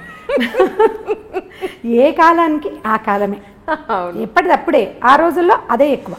ఇప్పుడు ఈ టీనేజ్లో ఓవర్ యాక్షన్ చేసే పిల్లల్ని 1-2 రోజులు వాడికి కావాల్సిన రెగ్యులర్గా మనం అందించే విషయాలు కొన్ని ఉంటాయి కదా, అవి అందించకుండా వదిలిపెట్టేయండి. ఓకే, ఇది ఒక సొల్యూషన్ కింద వాడుకోండి. అయితే పిడికి బియ్యానికి ఒకే మంత్రంలాగా అన్నిటికీ ఇదే చేయకూడదు. ఓకే, అన్నిటికీ కాదు. టీనేజ్ పిల్లాడంటే 16 ఏళ్ళు 18 ఏళ్ళు అనుకోండి, వాడికి మార్నింగ్ ఎవరో ఒకళ్ళు నిద్ర లేపాలి, కాఫీయో టీయో పాలో ఎవరో ఒకళ్ళు ఇవ్వాలి. వాడంతటి వాడు ఏం చెయ్యడు. వాడి బట్టలు ఇస్త్రీలో ఉండాలి, లేకపోతే వాడి షూస్కి సాక్స్కి అంటే లంగర్ అందదు కదా, అవి ఎక్కడో ఇవి ఎక్కడో ఉంటాయి. ఆ రెండింటిని సింక్రనైజ్డ్గా తల్లులు పెడుతుంటారు సాధారణంగా. ఈ సింక్రనైజేషన్లో అవి చెయ్యొద్దు. చేయకుండా వాడే వెతుక్కుని, వాడే తీసుకుని, వాడే టవల్ ఆరేసుకుని, వాడే టవల్ తీసుకుని ఇలాంటి పనులు కొద్ది రోజులు కనుక చేయనిస్తే కొంత బుద్ధి వస్తుంది. ఇది నాకు ప్రాక్టికల్గా తెలుసు. యూనివర్సిటీకి వెళ్ళకముందు, ఖరగ్పూర్ వెళ్ళకముందు మా అబ్బాయికి వెళ్ళి 2 ఏళ్ళ తర్వాత మా అబ్బాయికి చాలా డిఫరెన్స్ ఉంది. ఎంత డిఫరెన్స్ అంటే హస్తిమశకాంతరాన్ని నేను గమనించాను. నేను ఎక్కడైనా కూర్చుంటే లేదా మంచినీళ్ళు అమ్మ నువ్వు లేవకు నేనే తీసుకుంటాను. అంతకుముందు అమ్మ మంచినీళ్ళు అమ్మ అమ్మ అమ్మ అమ్మ అమ్మ పాటకి అంతులేని పాటగా ఉండేది, దానికి అంత వచ్చింది. నువ్వు లేవట్లేదు, తలుపు కొట్టినా వాడు అన్నం తింటూ లేచి తలుపు తీయటానికి రెడీ అయిపోతున్నాడు. సో డిఫరెన్స్ ఖచ్చితంగా వస్తుంది. వాడే చేసుకోవాల్సి వస్తే వాళ్ళకి కొంత జ్ఞానం వస్తుందండి. మన దగ్గర ఉన్న పిల్లల్ని మీరు ఇలా చేసి చూడండి. ఈ పని మనం 9 ఏళ్ల పిల్లలకి దగ్గర నుంచి స్టార్ట్ చేయొచ్చు. 9 లోపల డిపెండెన్సీ ఉంటుంది. చిన్న పిల్లలు 9 నుంచి వీళ్ళకి ప్రీ టీన్స్ మొదలైపోతాయి ఖచ్చితంగా. ఆడ మగ కూడా. ఆడపిల్లలు ఇంకా కొంచెం ముందే ఉన్నారు. ఇవాళ రేపు పాత రోజుల్లో 14 వస్తే గానీ ప్యూబర్టీ అంటే టీన్స్ ఎఫెక్ట్ తెలిసేది కాదు. ఇప్పుడు చాలా ఎర్లీగా వస్తున్నాయి బికాస్ ఆఫ్ సోషల్ మీడియా. ఖచ్చితంగా ఇప్పుడు మన పిల్లలు చూడరు. మా పిల్లలకి ఫోన్ ఇవ్వమండి అంటారు. ఫోన్ ఇవ్వరు మీరు, దాని ఫ్రెండ్స్ చూస్తారు కదా. మాత్రం బయట దొరకదా ఏంటి? దొరుకుతుంది. రెండోది ఏంటంటే మన ఫుడ్ కూడా, ఆహారం వల్ల కూడా ఈ ప్రీటీన్స్ అవ్వడానికి ఖచ్చితంగా ఆహారం చాలా పెద్ద పాత్ర వహిస్తుంది. మనం రకరకాలు తింటున్నాం. ఇప్పుడు దేంట్లో నుంచి మనం బయటపడగలుగుతాము? ఇదేంటంటే మనం గొంగట్లో కూర్చొని పెరుగన్నం తింటున్నట్టే. గొంగట్లో కూర్చొని పెరుగు అన్నం తింటాం. వెంట్రుకలు వచ్చినాయి ఏరుకుంటే ఇట్లా ముద్దకి 100 వెంట్రుకలు వస్తాయి. గొంగలి చేయబడేదే వెంట్రుకలతోటి. ఇప్పుడు మన పరిస్థితి అదే. మన స్కూళ్ళు అంతే, మన కాలేజీలు అంతే, అసలు మన సొసైటీయే అలా ఉంది. దీంట్లో నుంచి బయటపడడం మన వల్ల కాదు. మనం ఏం చేయాలంటే చిన్న చిన్న మార్పుల్ని సాధించడానికి ప్రయత్నం చేయాలి. దీన్ని పూర్తిగా మార్చే పాతకాలం మన పుట్టకల నాడు ఉన్నట్టుగా చేయాలని అనుకుంటే నిజంగా భ్రమ. అది చేయలేం మనం. ఎందుకంటే మనం 20లు 10ల నుంచి 2లు 3లలోకి వచ్చేసాం. 20లు 10లు లేవు.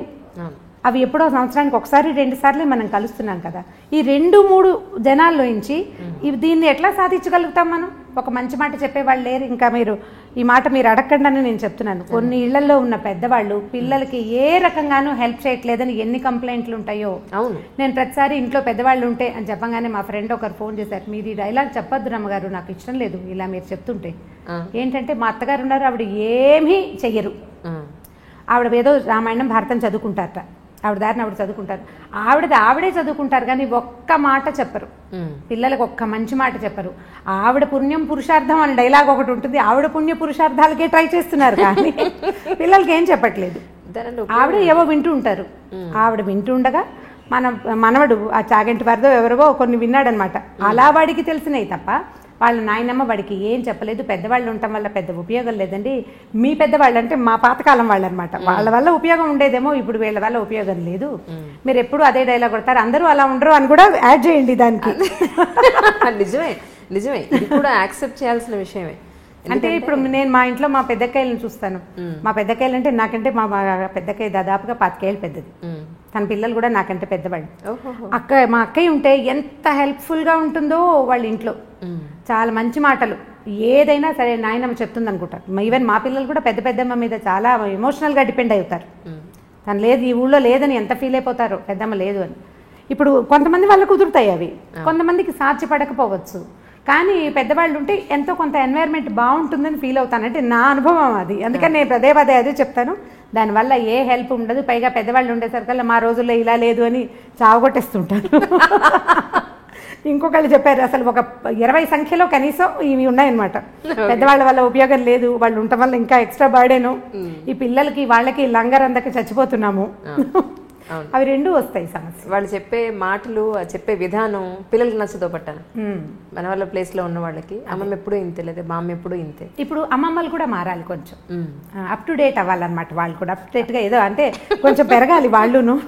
పాత పద్ధతుల నుంచి కొంచెం బయటకు వస్తే కొద్దిగా ఏదైనా కొంత పిల్లలతోటి సంబంధ బాంధవ్యాలు ఏర్పరచుకునేందుకు అవకాశం ఉంటుంది.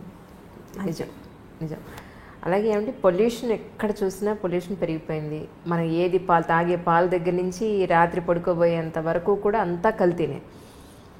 పిల్లలు బయట చూస్తే మనం ఇచ్చే బాక్సులు వాళ్ళు తింటారన్న గ్యారంటీ లేదు. డబ్బులు ఇస్తే ప్రాపర్గా ఏ పళ్ళో లేకపోతే ఇంకోటి తింటారన్న గ్యారంటీ లేదు. ఏం తింటారో మొత్తానికి ఆరోగ్యం చెడగొట్టుకుని అయితే వస్తారు అల్టిమేట్గా. మీరు చిన్నప్పుడు డబ్బులు ఇస్తే పళ్ళు కొనుక్కుని తిన్నారా? మాకు తాండ్ర దొరికేది మా ఊళ్ళో. అదే మీరు చేయలేదు, పిల్లల్ని చేయాలనుకుంటున్నారు. సో వాళ్ళ హెల్త్ విషయంలో ఎలా ఉంటే బాగుంటుంది అనేది కొంచెం ప్లాస్టిక్ని తగ్గించుకోవాలి మనమే ఇంట్లో. ప్లాస్టిక్ని తగ్గించుకోవటము మనం అంటే ఈ ప్రశ్నలన్నిటికీ మూలాలే ఉన్నాయండి. ప్రతిదానికి ఏ క్వశ్చన్ అడిగినా ఇది మనం మొదలుపెట్టింది మనమేనని ఆన్సర్ వచ్చేలాగా ఉంటుంది. మనం మొదట మానవుడు నిప్పు కనిపెట్టాడు కదా, అగ్ని కనిపెట్టారు. అగ్నితోటి ప్రమాదం ఉంటుందని కూడా తెలుసుకున్నాడు. హ్యాండిల్ విత్ కేర్ కదా.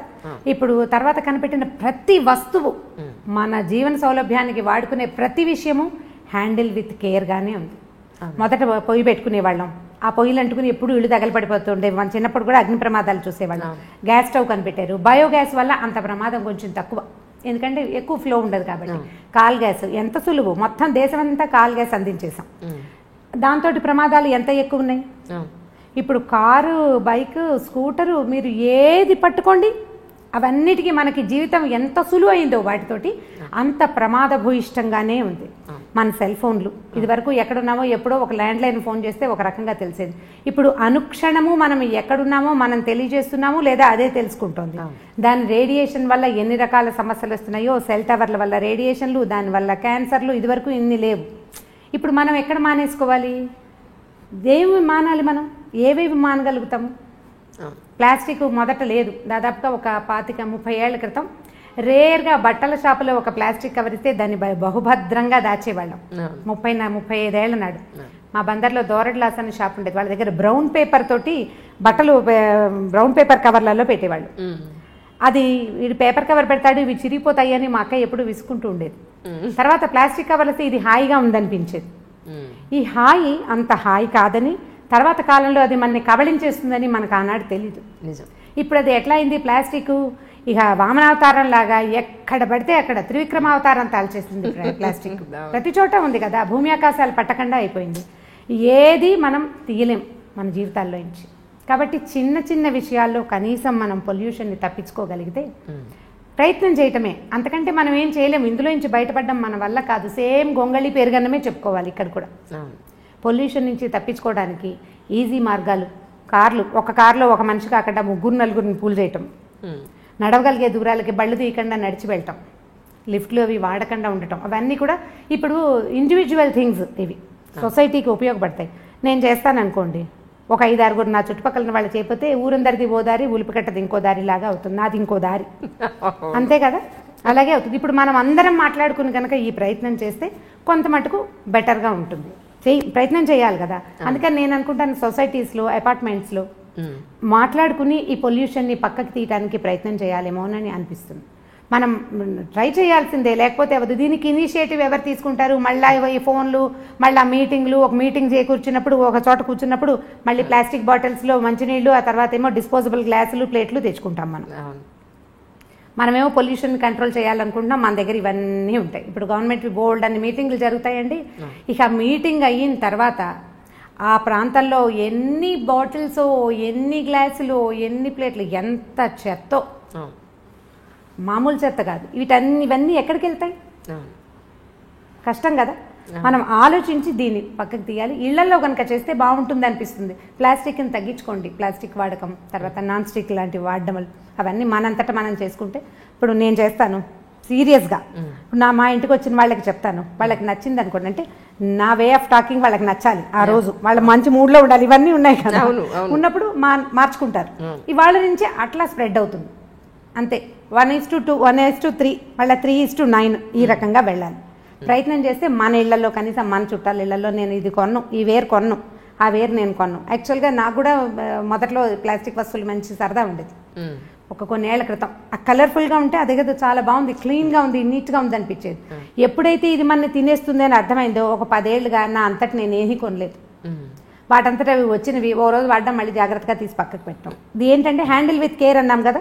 అవసరమైనప్పుడు, అత్యవసర స్థితిలో వాడుకోవటం, లేనప్పుడు దాన్ని రోజువారీ వాడకంలోకి పెట్టకూడదు. ఇప్పుడు మా దగ్గర బోల్డ్ డబ్బాలు ఉన్నాయి, అవన్నీ ఏం చేయాలి? పారేయాలంటే పారేయద్దు, అత్యవసరానికి వాడుకోండి. ఎక్కడికో బయటకు వెళ్తాము, స్పిల్ అవ్వకుండా ఒక పదార్థాన్ని తీసుకెళ్ళాలి, అప్పుడు వాడుకోండి. స్పిల్ ప్రూఫ్గా ఉండే డబ్బాల్ని ఆ ఒక్క రోజుకి, అప్పుడు బాగానే ఉంటుంది కదా. దానికోసం ట్రై చేస్తే మనమే. ఇప్పుడు దీని అన్నిటికీ ఆడవాళ్లే ట్రై చేయాలా అంటే, మనం ట్రై చేస్తుంటే మనతో పాటు ఉన్న వాళ్ళు చచ్చినట్టు ట్రై చేస్తారు. రెండో దారి లేదు. రెండో దారి లేదు కదా. నేను ఇలాగే చేస్తానంటే రెండో వాళ్ళు ఏం చేస్తారండి? అవును, అనే చెయ్యను, అంతే. దానికోసం పోట్లాడక్కర్లేదు, చేయనంటమే. వినిపించుకున్నట్టు ఉండిపోవటం, వినపడినట్టు ఊరుకోవటం, వాటిని ప్రాక్టీస్లో పెట్టాలి ఏ ఆడవాళ్ళైనా సరే. ఇప్పుడు మనకు నచ్చిన విషయం ఒకటి ఉంది, వాళ్ళకి నచ్చలేదు అవతల వాళ్ళకి, ఏం చేస్తాము? 2 రోజులు పోరాడతాం. పోరాడేది ఏమిటి? నిశ్శబ్దం. ఊరుకున్నంత ఉత్తమం లేదని చెప్తారు. ఊరుకోవాలి. వినిపించుకోకుండా మన దారిని మనం చేస్తుంటే కొన్నాళ్ళకి ఆటోమేటిక్గా అదే అలవాటు అయిపోతుంది, అంతే. కానీ ఎంత కష్టం మాట్లాడకుండా. మన కోపం వచ్చినప్పుడు, మనకి యాంటీగా ఒక విషయం జరుగుతున్నప్పుడు, మనకు నచ్చంది జరిగినప్పుడు ఒక మాట అనకుండా కామ్గా ఉండాలంటే చాలా కష్టం కదండి. చాలా కష్టం. మీ వాళ్ళ అమ్మగారు ఏం చేసి ఉంటారో ఆలోచిస్తే ఈజీగా అనిపిస్తుంది. ఓకే, నిజంగా. ఎందుకంటే ఇప్పుడు మనం లైఫ్ సులువైపోయింది కదా అంజలి. నిజంగా ఎంత ఈజీ అయింది. సింపుల్గా బళ్ళ మీద, కార్ల మీద వెళ్ళిపోతున్నాం. ఏదైనా పచ్చడి చేయాలంటే ఈజీగా చేసేస్తాం. ఇదివరకు ఆవకాయ అంటే 10 రోజుల పని. ఇప్పుడు ఏం లేదు, రైతు బజార్ వెళ్తాం, 3-4 గంటలు ఆవకాయ ఫినిష్ చేసి డబ్బాకెత్తి పక్కన పడేస్తాం. చాలా తొందరగా అయిపోతుంది. అన్ని పనులు ఈజీగా అవుతున్నాయి. మన అమ్మమ్మల జీవితాలు ఇలా సులువుగా నడవలేదు. చాలా స్ట్రగుల్ అయ్యేవారు, చాలా శ్రమ పడేవాళ్ళు, బోల్డ్ అంతా పని చేసేవాళ్ళు, అలుపు సులుపు లేకుండా ఉండేవాళ్ళు. అలుపు లేకుండా ఉండి తర్వాత మరి నెక్స్ట్ డే నడవాలి కదా. ఈ ఒక రోజుతోటి అయిపోలేదు కదా. ఇవాళ బాగా అలసిపోయామంటే మనమైతే 2 గంటలు ఎక్స్ట్రా పడుకుంటున్నాం. పాత రోజుల్లో పడుకుందుకు అవకాశాలు కూడా ఉండేవి కాదు. మంచం ఎత్తేయాలి తెల్లారకుండానే. ఇప్పటి పరిస్థితులు కావు కదా. వాళ్ళని ఒకసారి తలుచుకుంటూ ఉంటే మన ముందు తరం వాళ్ళు ఎంత స్ట్రగుల్ అయ్యారో ఆలోచిస్తే ఇది ఈజీగా అనిపిస్తుందని నేను అనుకుంటాను. నేను మా మదర్ని బాగా తలుచుకుంటా ఆ విషయంలో, మా నాయనమ్మని కూడా. ఎలా వీళ్ళు సర్దుకున్నారు, ఎట్లా వీళ్ళు చేయగలిగారు. మా పెద్దక్కయ్యలు 3 కూడా ఎప్పుడూ నాకు ఫ్యాసినేషన్ వాళ్ళ మీదే ఉంటుంది. వీళ్ళు ఎలా చేశారు అని. పొయ్యి మీద వంట చేసుకోవటం, 20 మంది 15 మంది పిల్లలు, ఇంటి నిండా పిల్లలు, ఓ పిల్లకి జ్వరం, ఓ పిల్లకి తలనొప్పి, ఇంకో దానికి ఇంకోటి ఏమిటో, ఒకటి పడి కాలికి దెబ్బలు కొట్టుకుంటారు. ఇంతమందిని హ్యాండిల్ చేస్తూ నిజము హ్యాండిల్ చేస్తూ అసలు ఇల్లు పెద్ద పెద్ద ఇల్లు, బాత్రూములు ఎక్కడో బాత్రూములు. అవును, ఇప్పుడు బెడ్రూమ్లో ఉండేవి కాదు కదా. బెడ్రూమ్ ఏంటి అసలు ఇంటికి దగ్గర కాదు. ఇల్లు ఎక్కడో, బాత్రూమ్ ఎక్కడో బాత్రూమ్. ఎంత అవస్థగా ఉండేదో, ఎంత కష్టపడేవాళ్ళు. వాళ్ళు ఎలా చేయగలిగారు? ఎప్పుడు చూసినా నవనవలాడుతూ పక్కపక్కలాడుతూ బాగానే ఉండేవాళ్ళు, రకరకాల పనులు చేసుకుంటూ. నేను వాళ్ళని ఎప్పుడూ తలుచుకుంటాను. నేను వాళ్ళతో పోలిస్తే 100 పని చేయట్లేదు అనిపిస్తుంది ఇప్పుడు. కరెక్ట్. వాళ్ళు అలా పోల్చుకుంటే కనుక మీకు సహనం ఆటోమేటిక్గా వస్తుంది. First of all self pity పోగొట్టుకోవాలి. ఇప్పుడు ఆడపిల్లలకి పెద్ద జబ్బు అదే. అవునండి, చాలా పెద్ద జబ్బు. నేను ఎంత కష్టపడుతున్నానో అన్న వాక్యం మర్చిపోతే ఏముండదు, ఈజీగా ఉంటుంది. మీరు ఆలోచించి చూడండి ఒకసారి. మీరు చెప్తుంటే నేను ఊహిస్తున్నాను. యాక్చువల్లీ మీరు చెప్పిన దాంట్లో నేను కూడా ఉన్నాను. ఇంత చేస్తాను, వీళ్ళెవరికి బుద్ధి జ్ఞానం లేదు, ఒకళ్ళు చేసి చావట్లేదనే ఒక ఫీలింగ్లోనే మొదట్లో ఉద్యోగాలు తీసుకునే కొత్తలో జాబ్ సరదాగా మొదలు పెడతారు. చదువుకున్నాం, ట్రై చేసాం, జాబ్ వచ్చింది. తర్వాత దాని మించి మనం బోలంత రెవెన్యూ సాధిస్తాం, అందరికీ ఉపయోగపడుతూ ఉంటుంది. ఇప్పుడు మనకి పని బాగా చేసేస్తాం ఖాళీగా ఉండేసరికి, అందులో కొంచెం ముందుకెళ్తాం, ఉద్యోగంలో ముందుకెళ్తాం, మనకు ఒక చిన్న సాటిస్ఫాక్షన్ లోపల ఒక ఈగో సాటిస్ఫై అవుతూ ఉంటుంది. కొన్నాళ్ళు పోయాక ఈ పని చేయలేను, నా వల్ల కాదని ఆఫీస్లో చెప్పడానికి కూడా మనకు ప్రాణం ఒప్పదు. ఎందుకంటే లోపల ఒక ఈగోని, ఆత్మారాముడిని సంతృప్తిపరచాలి కదా. ఆత్మారాముడు అంటే ఆకలే కాదు, మన ఆత్మకి మనం అలవాటు చేసినటువంటి సంతోషం, దాంట్లోంచి బయటపడాలని ఉండదు మనకి. ఈ కొన్నాళ్ళు పోయిన తర్వాత ఆత్మారాముడికి అయ్యో పాపం అనిపించడం మొదలుపెట్టింది. నిజంగానే అవును అంతే. ఇప్పుడు ఒక 8-10 ఏళ్ల జాబ్ తర్వాత మీకు ఎన్ని బర్డెన్స్ వచ్చినా, ఎన్ని ఇబ్బందులు వచ్చినా మీకు ఉద్యోగం మాందామని ఉండదు. మొదటిది ఆ వస్తున్న డబ్బు, దానివల్ల ఉన్న ఉపయోగాలు అవి పెద్దగా కనపడతాయి. వీటన్నిటిని మించిన అద్భుతమైన విషయం ఏంటంటే సాటిస్ఫాక్షన్. దేన్ని సాటిస్ఫై చేస్తున్నాము మనం? ఈగోని, ఆత్మ తృప్తి, దాన్ని పోగొట్టుకుందామని ఉండదు. అందుకని చేయలేకపోతాము. అప్పుడు మన మీద మనం జరప ఆత్మారాముడికి జాలేస్తుంది అనమాట మన మీద. ఈ జాలేసేసరికి ఏమవుతుంది, మనం సెల్ఫ్ పిటీకి లోనయ్యి అవతల వాళ్ళని ఇబ్బంది పెడుతూ ఉంటాం. మీరు ప్రతి వాళ్ళు, ఇది వింటున్న ప్రతి వాళ్ళు, నా సెల్ఫ్ పిటీ తోటి నేను ఎవరెవరిని ఇబ్బంది పెడుతున్నాను అని కనుక ఆలోచించి లిస్ట్ రాస్తే మీరు ఊహించలేనంత పెద్ద లిస్ట్ వస్తుంది. చాలా పెద్దది ఆ లిస్టు. నేను కష్టపడుతున్నాను అని మొదట మన అమ్మల నాన్నల దగ్గర నుంచి అందరినీ ఇబ్బంది పెడతాం మనం. మనకు తెలియకుండానే హర్ట్ చేస్తాం. దానికి లోన్ అవుతున్నది మనము, సెల్ఫ్ పిటీకి లోన్ అయ్యేది మనమైతే దానివల్ల సఫర్ అయ్యేది మిగిలిన వాళ్ళు అవుతారు. మొట్టమొదట తీసేయాలి ప్రతి ఉద్యోగస్తులైన వాళ్ళు, ప్రతి ఆడవాళ్ళు, నేను ఇంట్లో ఎంతో కష్టపడుతున్నాను అనే డైలాగ్ని మర్చిపోవాలి. ఎవడి వంతు పని వాడు చేసుకుంటూ జీవితాన్ని ముందుకు తీసుకెళ్ళాలి. మీరు ఎట్లా అనుకుంటే చెట్లు చేమలు కూడా సెల్ఫ్ పిటీతోటి బాధపడాలి. వాటికి మనకి పెద్ద తేడా ఏం లేదు. వాటి పని అవి చేస్తున్నాయి, మన పని మనం చేస్తున్నాం. ఇలా కనుక అనుకుంటే మీకు సెల్ఫ్ పిటీ రాదు, మీరు ఇంకా ముందుకెళ్ళగలుగుతారు. మీ ఉద్యోగ జీవితంలోనూ మామూలు దైనందిన జీవితంలో కూడా మీరు చాలా సాధించగలుగుతారు. ఎక్కువ మందికి ఆదర్శంగా కూడా ఉండగలుగుతారు. సెల్ఫ్ పిటీ పడద్దు. నిజం. తర్వాత రమ్మగారు, పేర్లు చెప్పకూడదు. ఒక సమస్య ఏంటంటే ఒక ఫోను ఒక ఇద్దరి దంపతుల జీవితాలని ఎలా నాశనం చేసింది అనేది. ఈరోజు హస్బెండ్ అతని ఫోన్కి అతని పాస్వర్డ్ పెట్టుకుంటున్నాడు, వైఫ్ ఈవిడ ఫోన్కి ఈవిడ పాస్వర్డ్ పెట్టుకుంటుంది. నేను అడిగింది ఏంటి అంటే వాళ్ళని, మీకు ఏ రహస్యాలు లేనప్పుడు మీ ఫ్యామిలీ అంటే మీ హస్బెండ్ దగ్గర మీ వైఫ్ దగ్గర మీరు ఎందుకంత రహస్యంగా ఉండడం? మీరు ఏ మిస్టేక్ చేయనప్పుడు పాస్వర్డ్లు ఎందుకు? ఆవిడ గురించి మీకు మొత్తం తెలిసి మీ గురించి ఆవిడికి మొత్తం తెలిసినప్పుడు పాస్వర్డ్లు ఎందుకు అని అన్నాం. లేదు మాకుండే సమస్యలేవో మాకుంటాయన్నారు. అలాంటప్పుడు నిజంగా ఒక అమ్మాయి ఇల్లు దాటి 4 గోడలు దాటి గడప దాటి బయట ఉద్యోగానికి వెళుతుంది అంటే ఎన్నో రకాలైన హెరాస్మెంట్స్ని మోగగా భరిస్తూ చేస్తూ ఉంటుంది. ఇది నిజం. అది తల్లికి చెప్పుకోలేకపోవచ్చు, హస్బెండ్కి చెప్పుకోలేకపోవచ్చు కూడా. కొన్ని భరించి, కొన్ని ఒక్కొక్కసారి భరించి రివర్స్ అయ్యి, లేదా చాలా జరుగుతూ ఉంటాయి బయట. ఇవన్నీ కూడా ఇంటి వరకు రావు, ఆ అమ్మాయి మనసులోనే ఉండిపోతాయి. ఇలాంటి ఇష్యూస్ ఏమన్నా బయటపడతాయేమో అని అమ్మాయి ఏమన్నా కొంత సంకోచించచ్చేమో, కానీ అబ్బాయిల విషయాల్లో ఎస్పెషల్లీ హస్బెండ్స్ తండ్రుల విషయాల్లో అంత సీక్రెసీ మెయింటైన్ చేసేది ఏముంటుంది? ఇలా చేయడం కరెక్టా? ఒక ఫోన్ ఇద్దరి జీవితాలు నాశనం చేస్తుంది అంజలి, ఈ విషయంలో ఎలా చేస్తే బాగుంటుంది అని అడగమన్నారు. ఫోన్లు అంటే మూలాలకు వెళ్ళాలి కదా మనం. ఇప్పుడు ఇదివరకటి ఇంత అవకాశాలు లేవు కదా అంజలి. ఇప్పుడు వర్క్ చేస్తారు, వర్క్ ప్లేస్లో రకరకాల స్నేహాలు ఉంటాయి. ఇళ్లల్లో కంటే ఆఫీసుల్లో హెచ్చుగా స్పెండ్ చేస్తున్నారు, ఆడగాని మొగగాని. ఇంటికి వచ్చాక ఏం చేస్తాము, రాత్రి 9కి ఇల్లు చేరితే ఏదో తిండి తింటారు, ఒక అరగంట 2 గంట ఏదైనా అప్పుడు కూడా ఫోన్లో ల్యాప్టాప్లో తెరిచి ఏదో ఆఫీస్ పనో ఇంకోటో చేస్తారు, పడుకుంటారు. తెల్లారు లేచేసరికల్లా ఎవరి పరుగు వాళ్ళదే. ఇప్పుడు సంసార జీవితాలు అతి చిన్నవిగాను, ఉద్యోగ జీవితాలు అతి పెద్దవిగాను ఉన్నాయి. వీళ్ళకి రకరకాల స్నేహాలు, రకరకాల ప్రలోభాలు, రకరకాల ఆకర్షణలు. ఇప్పుడు ప్రతివాడు అందులోంచి బయటపడి దాన్ని దగ్గరికి రానివ్వకుండా చేసి కంట్రోల్ చేసుకోగలిగే అవకాశం అందరికీ ఉండదు. ఎవడి ప్రలోభం వాడిది.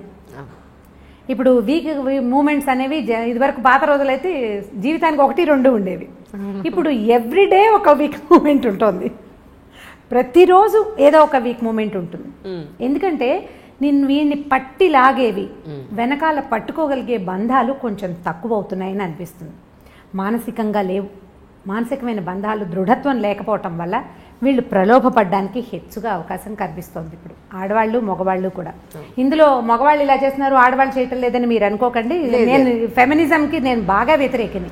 ఎందుకంటే ఇప్పుడు ఆడవాళ్ళు ఏం చేయట్లేదు, ప్రతిసారి ఆడవాళ్లే విక్టిమ్స్గా లేరు, ఏం లేరు. మనం పేపర్ తెరిస్తే ఇప్పుడు వాళ్ళు దుర్మార్గులుగానే కనిపిస్తున్నారు, వీళ్ళు దుర్మార్గులుగానే కనిపిస్తున్నారు. సొంత పిల్లల్ని చంపేస్తున్న వాళ్ళు, పావుల్లాగా పెట్టిన గుడ్లని మింగేసేవాళ్ళు ఎంతమంది ఉన్నారు. మంచి అటు ఇటు కూడా ఉంది, చెడు కూడా ఉంది. ఇది వరకు కొద్దిగా తక్కువ ఉండేది పాత రోజుల్లో, ఇప్పుడు విశృంఖలత పెరిగింది. పిల్లలే కాదు, పెద్దవాళ్ళు కూడా దీనికి ఏమి అతీతులు కాదు.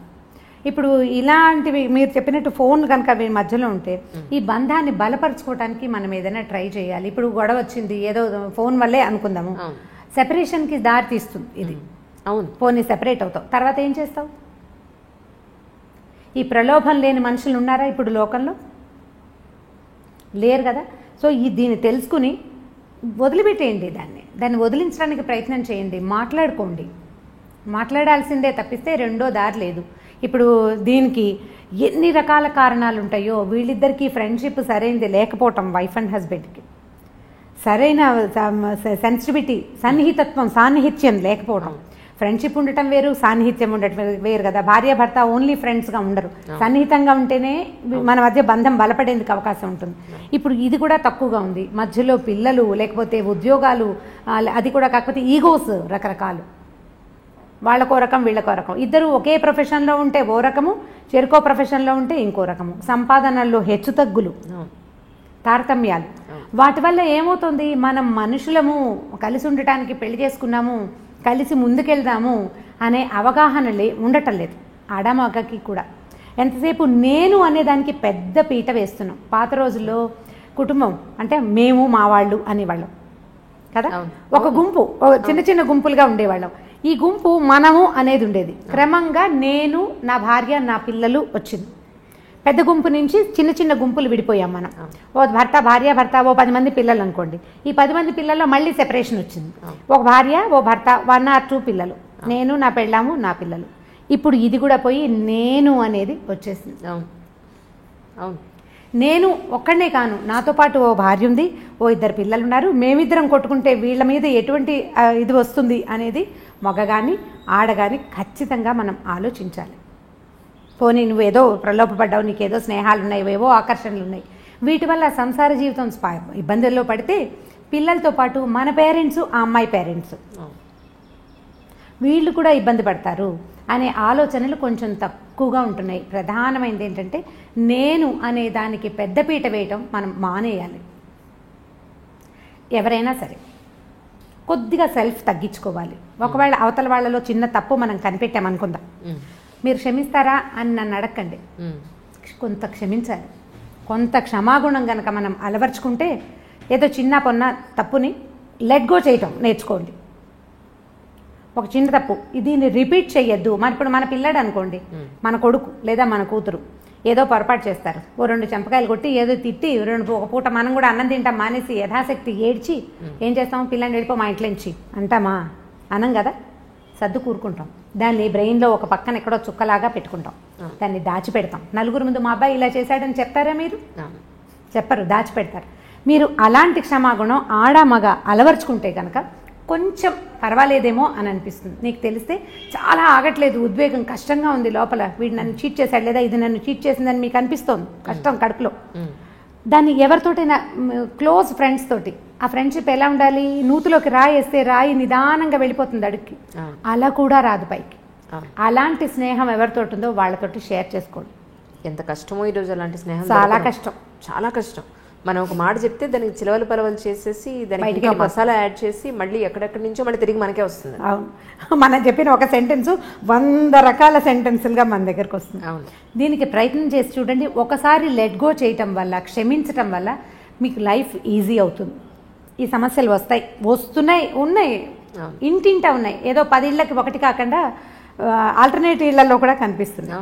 ఎవరిని కదిపినా ప్రతిసారి ఇవి ఉంటూనే ఉంటాయి. కొన్ని సంసారాలు అవి ఉన్నా కూడా వాళ్ళు సజావుగా పోతున్నారంటే మనకేమనిపిస్తుంది అంటే లేటెస్ట్ భావజాలంతో అంటే ఈ తరపు భావజాలానికి నేనైతే ఇలా చేయను, వాడు నన్ను మోసం చేస్తే వాడిని తీసి అవతల పారేయాలి. ఎంతమందిని తీసి పారేయగలం మనం కదా? ఈ ఆలోచన ధోరణి కనుక మార్చుకుంటే ఇంత పెద్ద ఇబ్బంది ఉండదేమో అని అనిపిస్తుంది. సమస్యలు ఖచ్చితంగా వస్తాయి సంసారంలో. అది ఎవరి ద్వారా అయినా ఎవరి వల్ల అయినా కావచ్చు.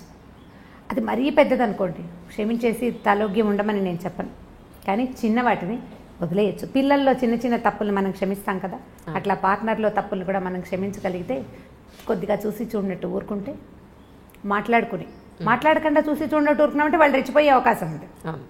మొదటే మాట్లాడుకుని అది మనం సర్దుకుని చూద్దాం కొంతకాలం పాటు. అప్పుడు కూడా ఏమీ సర్దుబాటు అవ్వలేదనుకోండి, అప్పటి సంగతి అప్పుడు చూడొచ్చు. ముందు కొన్ని రోజులు నడుస్తాయా, ఈ లోపల మన పిల్లలు కొంచెం పెరుగుతూ ఉంటారు. పిల్లల వల్ల కూడా కొంత మార్పు రావడానికి అవకాశం ఉంటుంది. కానీ దీనికి ఇదే మార్గం, ఇంకా రెండో మార్గం లేదు, ఇంకేం చేయలేం మనం. దీన్ని స్క్రూటినీ చేయటం వల్ల మనకు వచ్చే ఉపయోగం ఏమీ ఉండదని నేను ప్రగాఢంగా విశ్వసిస్తాను. ఈ విషయాన్ని ప్రధానంగా కడుపులో దాచుకోలేకపోతాం, కష్టంగా ఉంటుంది. దాన్ని షేర్ చేయటమే. లేదా మనకు ఒక పాత మెథడ్ ఉందండి, ఒక మంచి పలక బలపం కొనుక్కోండి, చక్కటిది బాగా రాయాలి అది. అప్పుడు చక్క పలక మీద మీకు తెలుగు వస్తే తెలుగులో మీకు నోటికి వచ్చినన్ని తిట్లు రాసుకోండి, తర్వాత పలక చెరిపేయండి. మీరు ఎలా మోసపోయారో కూడా దాని మీద రాయండి. ఒకసారి రాస్తే కచ్చ తీరలేదు అనుకోండి, 2-3 సార్లు రాయండి. తర్వాత మీకు రాయటం పట్ల విసుకొస్తుంది. మొదట రాసిన సెంటెన్స్లు తర్వాత మీరు రాయలేకపోతారు. మెల్లిగా లోపలున్న కచ్చ తగ్గిపోతుంది. నాకు ప్రాక్టికల్గా తెలిసేది. మా ఇంట్లో 2-3 పలకలు ఉన్నాయి. So nice. పేపర్ మీద రాస్తే ఉండిపోతుంది, పలకైతే చెరిపేయచ్చు. పలకలకి ఇప్పుడు బాగా డిమాండ్ రావాలి. పలకలు మీరు బోర్డు మీద రాయాలనుకోండి, ఎక్కడో నిలబడి రాయాలి. పలకే ఉంది, బాత్రూంలో కమ్మోడ్ మీద కూర్చొని కూడా రాసేసుకోవచ్చు ధారాళంగా. మీకు ఎంత కోపం ఉందో అంత కోపాన్ని ఒకసారి రాయండి. రెండోసారి అవే వాక్యాలు మీరు ఖచ్చితంగా రాయలేరు. నోటుతో చెప్పామనుకోండి మాటలు పెరిగిపోతాయి అంజలి, మాటలు పెరిగిపోతాయి. ఎందుకంటే నాలుకకి ఎంత పదునుంటుందంటే ప్రతి వాడిన కొందికి పదును పెరుగుతుంది, వాడిన కొందికి తిట్లు వస్తాయి. మనం చూడండి, అబ్యూజివ్ లాంగ్వేజ్ వచ్చేస్తుంది. మంచి భాష రాదు. క్రమంగా మనం ఒకళ్ళ గురించి చెడ్డగా చెప్పామనుకోండి, 10 సెంటెన్సులు మొదటి చెవికి చేరితే రెండో చెవికి చేరేటప్పుడు 12 అవుతాయి. 10 చెవులు మారేసరికి 100-150 అవుతాయి. చివరికి అందులో నానా గోత్రాలు అన్ని తప్పులు కూడా ఉండొచ్చు, ఒక్క నిజం ఉండదు. అదే మనం రాసామనుకోండి, మనకి ప్రధానమైంది చేతికి బ్రెయిన్కి అంత సింక్రనైజేషన్ ఉండదు ఎవరికైనాను. కొన్నిసార్లే రాస్తాం, అన్నిసార్లు రాయలేకపోతాం. పలక కొనుక్కోండి, మీరు ఎవరినైనా క్షమించగలరు, నాది హామీ. అంతే. ఇప్పుడు నమ్మకమే ప్రేమ అంటున్నారు, నమ్మకం లేని చోట ప్రేమ ఉండదు అంటున్నారు. అది కన్నా పిల్లల దగ్గరైనా చేసుకున్న హస్బెండ్ దగ్గరైనా ఏ ఇద్దరి సంబంధాల మధ్యలో నమ్మకమే ప్రేమ అని అంటున్నారు. ఒక ఫోన్ చూస్తే కానీ ఒక మనిషి క్యారెక్టర్ తెలియజేయలేకపోతున్నాం ఈ రోజున. హస్బెండ్ అయినా వైఫ్ అయినా పైకున్న ఆహార్యాన్ని బట్టో చక్కగా పద్ధతిగా ఉంది అని అనుకోవడానికి లేదు ఈ రోజున. వాళ్ళ ఫోన్ చూస్తే వాళ్ళు ఏమిటో అర్థమవుతుంది అని అనుకునే స్టేజ్ వచ్చేసింది ఈ రోజున. సో ఇలాంటి పరిస్థితుల్లో మరి అసలు వీళ్ళు ఏం చేస్తున్నారు అని మన పిల్లల ఫోన్లు తీసుకుని మనం చూడకపోతే వాళ్ళు ఏంటో తెలియదు. తీరా చూస్తే మమ్మల్ని అనుమానిస్తున్నావా అంటారు. నిజంగా ప్రేమిస్తే మమ్మల్ని ఎందుకు అనుమానిస్తున్నావు అనే క్వశ్చన్ మళ్ళీ వాళ్ళ నుంచి. తల్లిగా వైఫ్గా మన భర్త ఏం చేస్తున్నాడు అనేది ఒక ఐవేస్ చూడకుండా, మన పిల్లలు ఏం చేస్తున్నారు అనేది ఒక ఐవేస్ చూడకుండా, అనుమానం అని కాదు, మన జీవితం మన పిల్లలు జాగ్రత్త అనేది ప్రతి విషయంలోనూ ఉండాలి. ఒక వస్తువు కొనేటప్పుడే ఈ వస్తువుని ఎలా తోమితే దీని 10 కాలాల పాటు మన దగ్గర ఉంటుంది, ఎక్కడ పెడితే ఇది పగిలిపోకుండా ఉంటుంది అనేది ఆలోచించినప్పుడు మన కన్న పిల్లల్ని జాగ్రత్తగా చూసుకోవడం, మన పద్ధతిగా పెంచి వాళ్ళని ఒక అమ్మాయి అయితే ఒక ఐ చేతులను, అబ్బాయి అయితే పద్ధతిగా పెంచాలను అనుకుంటాం, ప్రతి తల్లిదండ్రులు అనుకుంటాం. అలాగే హస్బెండ్ విషయంలో ఏం జరుగుతుందో ఒకసారి చూద్దాం అనే దాంట్లో తప్ప మీ ఉద్దేశ ప్రకారం చూస్తేనే కదా తెలుస్తున్నాయి, తెలిసినప్పుడే కదా మనం ఏదైనా కంట్రోల్ చేయగలం.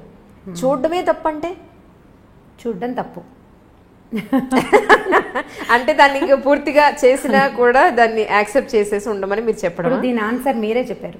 ఒక వస్తువు కొనేటప్పుడు మనం చూస్తాం, కదా, అన్ని విధాలా కనుక్కుంటాం. పైగా ఇప్పుడు నెట్లో అయితే మనం ఎన్ని స్టార్స్ వచ్చినాయి వాళ్ళ కామెంట్స్, దాని మీద ఏదో అంటారు కదా రివ్యూస్ చూస్తాం. మనుషులకి రివ్యూస్ ఉంటాయా? పైగా వస్తువు ఏ విషయంతో తయారైంది, దేంతో తయారైంది మనకి క్లియర్గా తెలుస్తాయి. మనుషులు రకరకాల సంఘటనల ద్వారా వీళ్ళ పెంపకం జరుగుతుంది. ఒక అమ్మ నాన్న మట్టి ముద్దల్లాగా ఒక కుండను తయారు చేసినట్టు, బొమ్మను తయారు చేసినట్టు చెయ్యరు ఆ పిల్లల్ని. మనం పెంచడం మొదలు పెడతాం. ఎంత ఒక 3 ఏళ్ల దాకా ఇంచుమించుగా మనలాంటివే, మనం పెట్టిన అన్నమే, మనం పెట్టిన పెరుగన్నమే, మన వాడికి నచ్చినా నచ్చపోయినా ఏడుస్తూ చస్తూ బతుకుతూ పిల్లలు తినేస్తారు. వాడు స్కూల్కి వెళ్ళటం మొదలు పెట్టాక పక్కవాడు తెచ్చిన వెంటకాయ వేపుడు చూసి వాడు చాలా బాగుందని వాడు అది తింట మొదలు పెడతాడు. తర్వాత వాళ్ళు ప్రపంచాన్ని తెలుసుకునేది మన ద్వారా కాదు. మనం కొన్ని విలువలు, కొన్ని అలవాట్లు, చాలా డబ్బు, శ్రమ ఇస్తాం పిల్లలకి. మీరైనా అంతే, మీ అమ్మా నాన్న కూడా మీకు అలాగే చేశారు కదా. ఇప్పుడు మీరు పెరిగింది వాళ్ళ వల్లే కాదు కదా, మిగిలిన ప్రపంచం అంతా చూసి పెరిగారు. ఇప్పుడు ఈ ప్రపంచంలో నువ్వు పెరిగిన దాంట్లో ఏమేమి ఉన్నాయి అనేది మీకు ఎలా తెలుస్తుంది? వస్తువు అయితే తెలుస్తుంది, ఇందులో ఏముందో. మనుషుల్లో తెలియదు. కాబట్టి మనుషుల్ని మనుషులుగానే స్వీకరించాలి. వాడి లోపలికి వెళ్ళి ప్రతి లోతులో ఉన్నది తెలుసుకోవడానికి పుస్తకాలు కాదు కదా మనుషులు. మనం నిదానంగా తెలుసుకుంటాం. వాడి లోతు, వాడు చూపించని ఒక రహస్యం ఉందనుకోండి, భర్తలోనో భార్యలోనో, ఆ రహస్యాన్ని రహస్యంగానే మనం ఎందుకు ఉండనివ్వకూడదు? పీప్ చేయటం వల్ల, ఇప్పుడు పీప్ చేయటం వల్ల అదే కంటిన్యూ అవుతుందిగా. అడగండి. ఇప్పుడు అడగడం అంటే ఇప్పుడు ఎలా ఉంటుందంటే, ఇది ఊరికే ఒక సెంటెన్స్ గా అయిపోదు అంజలి. ఇవాళ నువ్వు ఫోన్ చూసావు, భర్తది, ఒక అమ్మాయి భర్త ఫోన్ చూసింది. ఇవాళ ఒక రోజుతోటి ఆగదు, రేపు కూడా చూడాలనిపిస్తుంది. ఇవాళ మాట్లాడావు నీ ఫోన్లో, వాళ్ళు ఎవరో ఫోన్ నెంబర్లోనే నువ్వు ఎందుకు చేసావు, మాట్లాడాము, పోట్లాడుకున్నావు, సరిపోయింది. 10 రోజుల తర్వాత ఫోన్ అక్కడ కనపడితే బుద్ధి, చెయ్యి 2 దాని మీదకే వెళ్తాయి. అవును. ఈ చూడడం మొదలు పెడితే నువ్వు ఎప్పుడూ చూస్తూనే ఉంటావు. నువ్వు ఏం చేసి ఎంతసేపు శోధించి వాడిని నీతో ఉంచుకోవాల్సిన పని ఏమిటి? అనుక్షణం శోధిస్తున్నప్పుడు ఎందుకు వాళ్ళు నీతో ఉండటం? నువ్వు అనుక్షణం అనుమానిస్తుంటే మొదటిసారి అనుమానంగా ఉండదు, నువ్వు క్యాజువల్గా చూస్తావు, తర్వాత అది అనుమానం అని అనాలి. ఇప్పుడు ఎంతసేపు అనుమానిస్తూ అతన్ని నీతోనే నువ్వు ఎందుకు ఉంచుకోవాలి? అనుమానించి, ప్రశ్నించి, పోట్లాడి, దాని మీద ఏదో ఒక రిజల్యూషన్ ఒకటి సాధించి, తర్వాత మళ్ళీ 10 రోజుల పైకి మళ్ళీ ఫోన్ కనపడంగానే మన బుద్ధి దాని మీదకే వెళ్తుంది. ఏం చేస్తున్నారో వీళ్ళు నేను లేనప్పుడు అని అనిపిస్తూ ఉంటుంది. అసలు ఈ ఆలోచనే సరైంది కాదని నేను భావిస్తాను. పిల్లల విషయం అనుకోండి, పిల్లాడు అనుకుందాం, పిల్లవాడికి ఇప్పుడు వాడు ఏం కొత్తది చేస్తున్నారు అనేది మనం తెలుసుకోవాలి. నాకు ప్రైవసీ లేదంటే నువ్వు ఏదైనా కొంప ఉంచితే నేనే పడాలి కదరా అని చెప్పచ్చు. భర్తలతోటి మనం ఆ మాట అనగలుగుతామా? అనగలుగుతాం. అతను చీపో నువ్వు నాకు వద్దంటాడు, అప్పుడు పోనీ వీడు కాదని ఇంకొని చేస్తామా? పిల్లాడిని ఎలా చేయలేమో భర్తల్ని కూడా అలాగే చేయలేకపోతాం కదా. పోనీ మారుద్దాం అనుకుందాం, ఇప్పుడు మనకు అవకాశాలు ఉన్నాయి, మార్చేద్దాం అనుకుంటాం. ఎన్ని మారుస్తాము? ప్రతివాడు మనకి గుమ్మడికాయ ఇంత ముచ్చని దొరుకుతాడా? దొరకడు కదా. సో ఇప్పుడు ఇది తప్పనే తప్పదు. ఇప్పుడు మనం పీప్ చేసి వాళ్ళ లోతుల్ని శోధించి వాళ్ళ లోపల ఏముందో తెలుసుకోవాలి. నేను నీ కంపానియన్ కాబట్టి నీ మొత్తం రహస్యాలు నాకు తెలియాల్సిందేనన్నది కూడా ఒక రకమైన ఈగోయిస్టిక్ ప్రవర్తనగానే అనిపిస్తుంది మనకి. ఖచ్చితంగా తెలుసుకోవాలన్న ఉద్దేశం అంత సరైంది కాదేమో అని అనిపిస్తుంది. నువ్వు తెలుసుకుని నువ్వు సాధించేదేమీ లేదు, నువ్వేం సాధించలేకపోతావు. బాగా తెలుసుకున్నావు, క్లియర్గా ఖచ్చితంగా తెలుసు నీకు. అంత ఖచ్చితంగా అద్దం లాంటి మనస్తత్వం కలిగిన మగవాడికి కూడా వీక్ మూమెంట్ రావచ్చు. ఎక్కడో ఒక ప్రలోభం తగలచ్చు. ఆ ప్రలోభానికి కారణం మనలాంటి ఇంకొక ఆడదే కావచ్చు, లేకపోతే ఎవరైనా మగవాళ్ళు అవ్వచ్చు, ఎవరో అవ్వచ్చు, ఫ్రెండ్స్ అవ్వచ్చు, మనం చెప్పలేకపోతాం. ఇప్పుడు ఈ వీక్ మూమెంట్స్ అనేవి మనుషుల జీవితాల్లో ఉండటం సహజమేనా? మనం ఒప్పుకోవాలి కదా దానికి. కాదు ప్రతివాడు శ్రీరామచంద్రుడిలాగా ఉండాలా? ఏ కాలం ఇది? ఇప్పుడున్న కాలం ఏమిటి? మనం ఎక్కడున్నాం ఇప్పుడు? అసలు ఇదివరకటి పద్ధతులే ఇప్పుడు లేవు కదా. ప్రతి వాళ్ళకి ప్రలోభాలు తప్పవు. ఈ లోతులు శోధించాలి అని కనుక పెట్టుకుంటే నువ్వు శోధిస్తూనే ఉంటావు. వదిలిపెడితే నువ్వు ఈ జీవితంలో ఏదైనా సాధిస్తావు, ఇంకోటి ఏదైనా. దీన్ని నువ్వు సాధించగలిగేది సుతరాము లేదు, ఇందులో ఏమీ లేదు. కనుక్కుని మనం ప్రయోజనం ఏం లేదు. సరే, ఇప్పుడు ఒక ప్రాక్టికల్ ఒక అమ్మాయి లైఫ్ కట్టే కొట్టే తెచ్చేలాగా చెప్తాను, మీకు దాని సొల్యూషన్ చెప్పండి. అలా అయితే అమ్మాయి విలేజ్ నుంచి మామూలు నార్మల్ బ్రాహ్మణ్ ఫ్యామిలీ నుంచి వచ్చి హైదరాబాద్ పెళ్లి చేసుకుని హైదరాబాద్ వచ్చింది. అమ్మాయికి 2 పిల్లలు, వైఫ్ అండ్ హస్బెండ్స్కి 2 పిల్లలు. ఒకరోజు పిల్లలు తీసుకొచ్చి అమ్మాయి మామూలు చదువుకుంటే యూట్యూబ్ తెలియదు, నెట్ తెలియదు, ఏమీ తెలియదు, అమ్మాయికి నాలెడ్జ్ లేదు. ఆ అమ్మాయి మొగుడు ఫోన్ కూడా ఒక 20 సంవత్సరాలుగా ఏం జరుగుతుందో కూడా చూడాలని కూడా తెలియనంత అమాయకురాలు. పిల్లలు తీసుకొచ్చి ఫోను, ఇదిగొమ్మ నాన్న ఇవన్నీ చూస్తున్నారు అని చెప్పి పిల్లలు తీసుకొచ్చి వాళ్ళ నాన్న ఫోన్ చూపించారు. ఇది ఏమిటి, ఎలా చూస్తారని పిల్లల దగ్గర నుంచి నేర్చుకుంది ఆ తల్లి.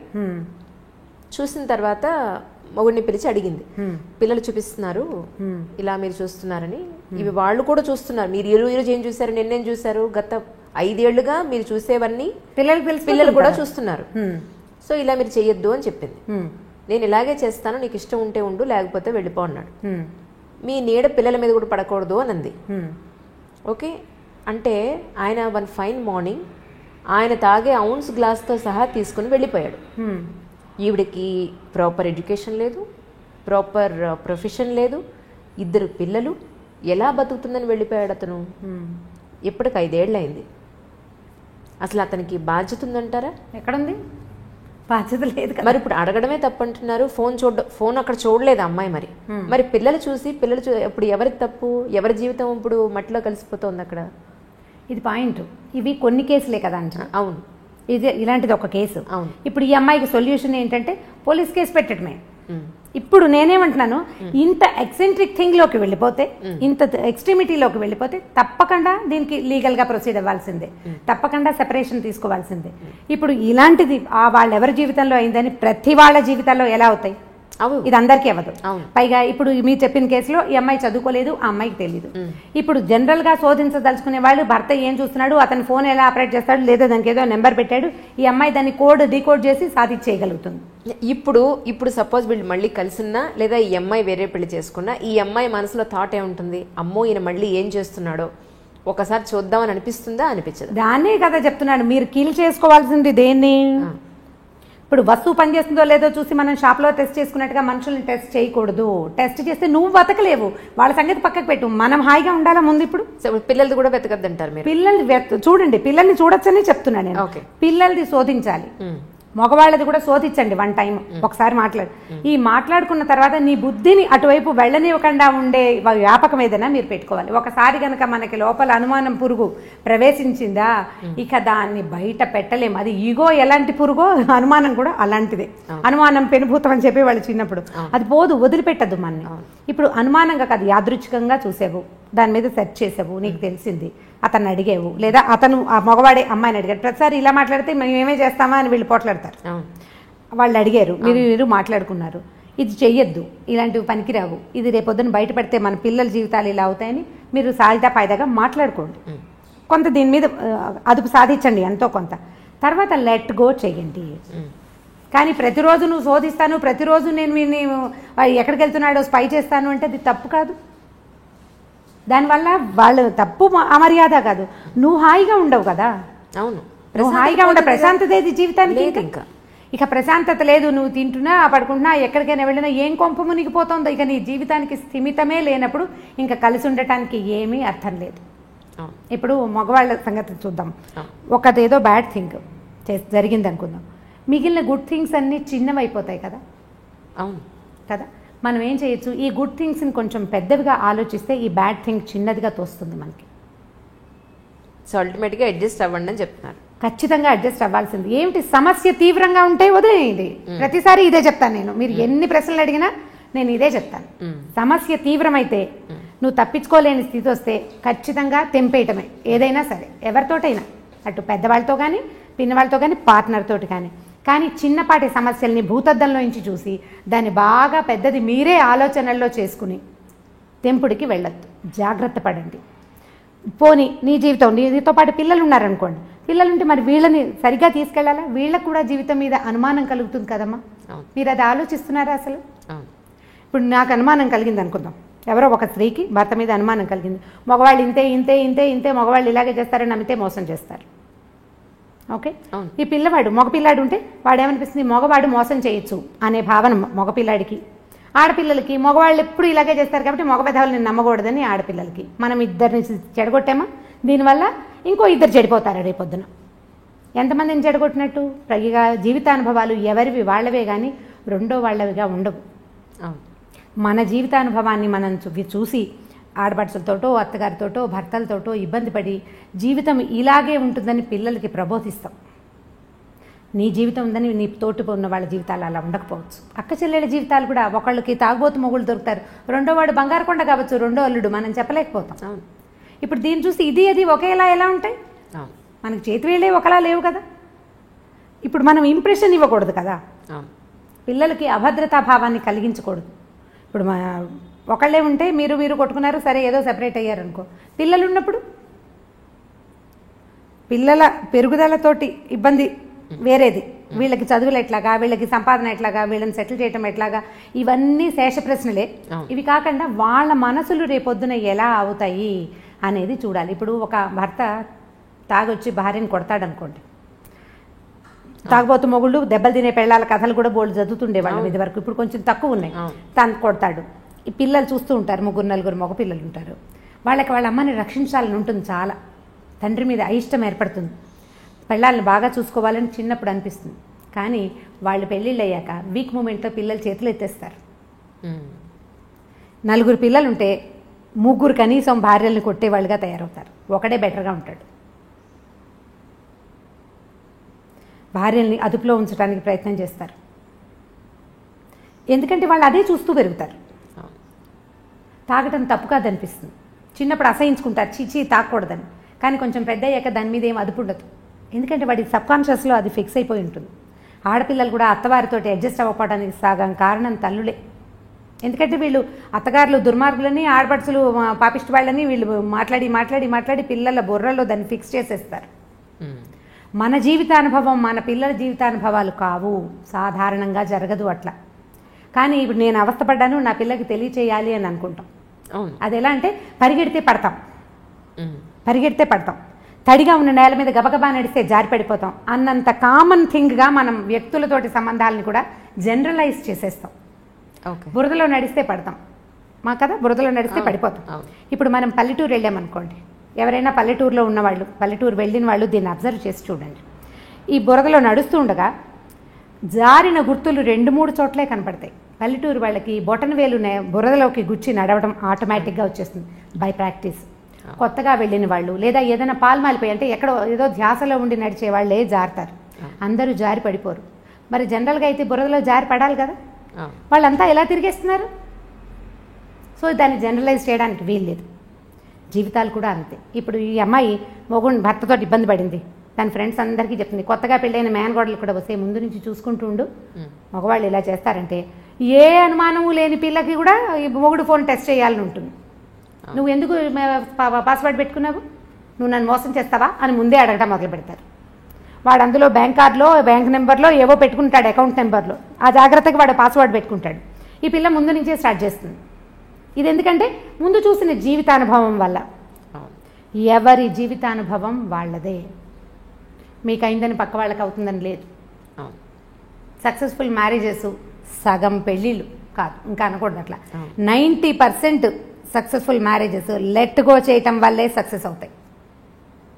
అవును అని సమాధానం రాకపోతే చూడండి మీరు, మనం క్షమించకపోతే లేదా మగవాడే క్షమించి ఊరుకోకపోతే సంసారాలు నడవు. ఇండియా కూడా మిగిలిన దేశాల్లాగానే ఎక్కువ డైవర్సులు, ఎక్కువ 2nd, 3rd, 4th, 5th marriages తోటి నిండిపోతుంది. ఈ క్షమాగుణాలు పెద్దవాళ్ళు కూడా మనకు అలవాటు చేస్తారు. ఇప్పుడు నాబోటి వాళ్ళు అంటే నేను కూడా ఇలాగే నా దగ్గరకు వచ్చిన పిల్లలు చెప్తాను, చూసి చూడట్టు ఊరుకో పాప, ఎక్కడో చోటు ఊరుకో, నీకు కావాల్సింది చేయించుకో. నేను పిచ్చి సలహా ఇలాంటివి చెప్తాను అనమాట. నువ్వు ఇది చేసావు కాబట్టి నువ్వు నాకు అది చేసి పెట్టు, బాగుంది కదా బార్టర్ సిస్టమ్. నువ్వు ఇలా చేసినా నేను మీ అమ్మ నాన్నకు చెప్పలేదు, నేను ఎవరికి చెప్పట్లేదు, కాబట్టి నువ్వు నాకు లొంగి ఉండు అని లొంగ తీసుకోండి. ఈజీ మెథడ్, చిన్నపిల్లలకి మాట చెప్పడానికి అనమాట. ఇలా చెప్తే సరిపోతుంది, ఈజీగా ఉంటుంది. లెట్ గో చేయకపోతే సంసారాలు ఉండవు. ఏదో ఒక దశలో ప్రతి వాళ్ళు ఒకళ్ళనొకళ్ళు క్షమించేసుకునే ముందుకు తీసుకుపోతూ ఉంటారు. దానికి మన ఆర్థిక పరిస్థితులు, మన పిల్లలు, మన తాలూకు ఉద్యోగాలు, మనకి ఏ సపోర్టు ఏ పక్కన లేకపోవటాలు, వాటి వల్ల కూడా కొంత మన కుటుంబ పరిస్థితులు, మన పెద్దవాళ్ళు, మన కజిన్స్ అందరూ ఏమనుకుంటారు, నలుగురు నానా విధాలుగా చెప్పుకుంటారు. కాబట్టి క్షమించో మాట్లాడుకోకుండాను ఎలాగోలాగా కొంతమంది భార్యాభర్తలు సంవత్సరాల తరబడి మాట్లాడుకుని వాళ్ళు బోల్డ్ మంది తెలుసు నాకు. ఇంట్లో ఉంటారని మామూలుగా నడిచిపోతుంటే వాళ్ళిద్దరు మాట్లాడుకోరు. ఏదో సందర్భంలో కోపాలు వచ్చినాయి, మళ్ళీ మా అమ్మ నాన్న మాట్లాడుకోరు అని చెప్పే వాళ్ళు కూడా పిల్లలు కూడా కనిపిస్తారు. వీళ్ళిద్దరు గోడలతోటి మాట్లాడుకుని పని నడిపేస్తూ ఉంటారు. అయితే సంసారం రోడ్డు మీద పడలేదు, పిల్లలు చక్కగా ఎదిగారు, పెళ్ళిళ్ళు చేసుకున్నారు, అల్లుళ్ళు వచ్చారు, మనవలు పుట్టేశారు, వాళ్ళకి బాగానే ఉన్నారు. అంటే ఇది సంతోషమా, ఇదేనా పెళ్ళి అంటే అని మీరు అడుగుతారు. ఇప్పుడు కాదు, సంతోషం కాదు, నువ్వు సెపరేట్ అయిపోతావు, నువ్వు ఒకదానివే ఉంటావు, అది సంతోషమా? మీ పిల్లలు సజావుగా పెరగరు, అప్పుడు అది సొసైటీలో మీకేం సరైన గుర్తింపు ఉండదు. అది అవన్నీ సంతోషాన్ని ఇస్తాయి. అంటే మనకి సంతోషాన్ని ఇవ్వడానికి ఏ విషయమూ లేనప్పుడు మిగిలినవేవీ లేవు, దీంట్లో సర్దుకుంటే సరిపోతుంది. కరెక్ట్.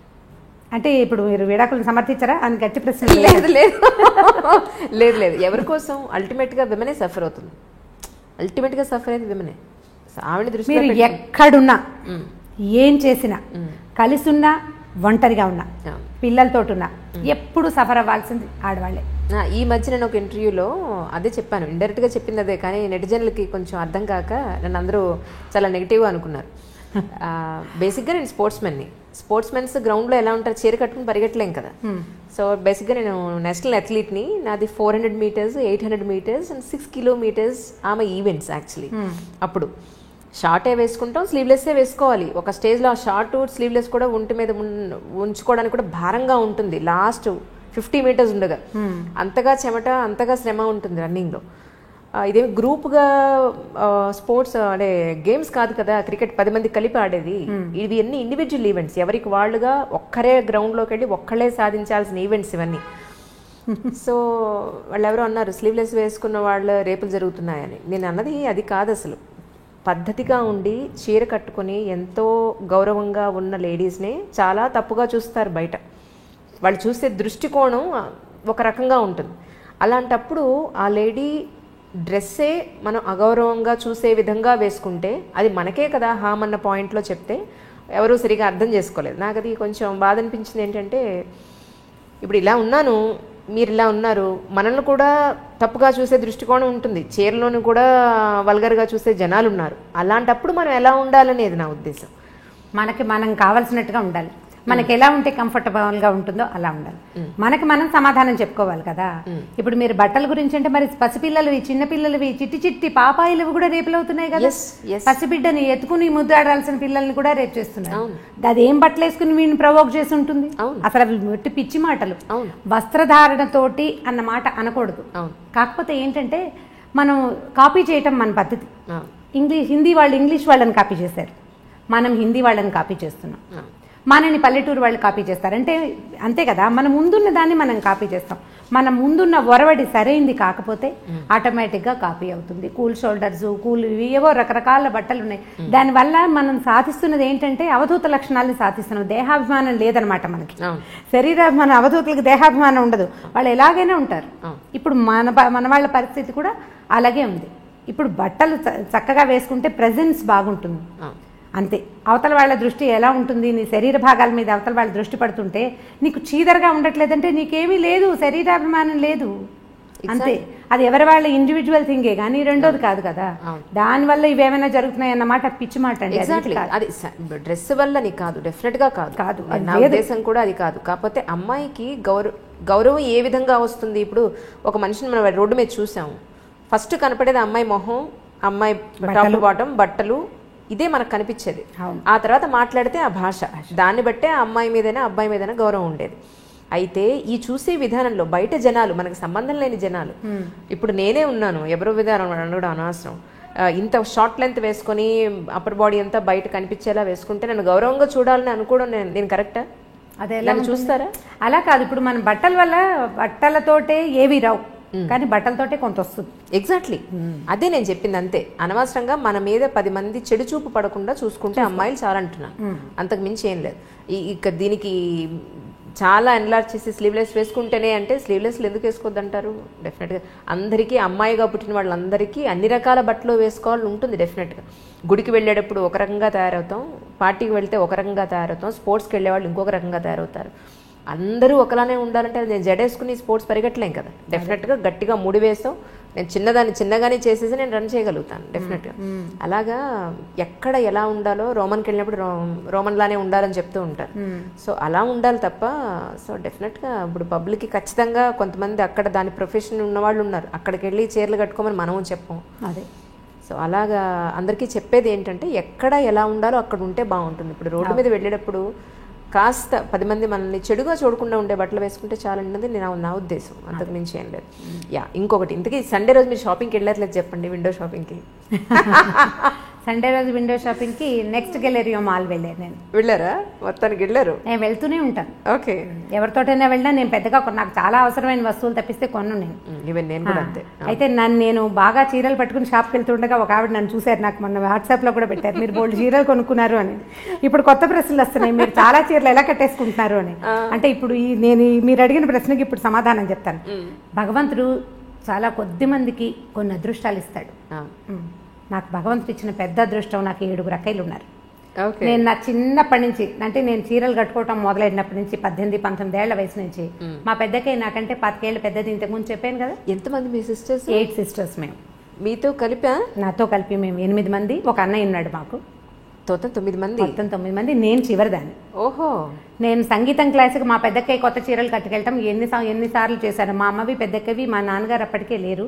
మా మదర్ కొత్త చీరలు సాధారణంగా కట్టుకునేవారు కాదు.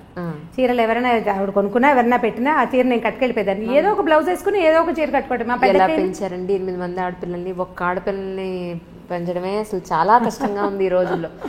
పాత రోజులు కదా, పాతకాలంలో ఇలా బోల్డెన్ మంది 7 అమ్మాయిలు 6 అమ్మాయిలు బోల్డెన్ మంది కనిపిస్తారు నా ఏజ్ వాళ్ళు. నాకంటే పైన ఏజ్ వాళ్ళందరూ అలాగే ఉంటారు కదా. మాకేంటంటే మా అమ్మ నాన్న ఒక్కొక్కళ్ళే.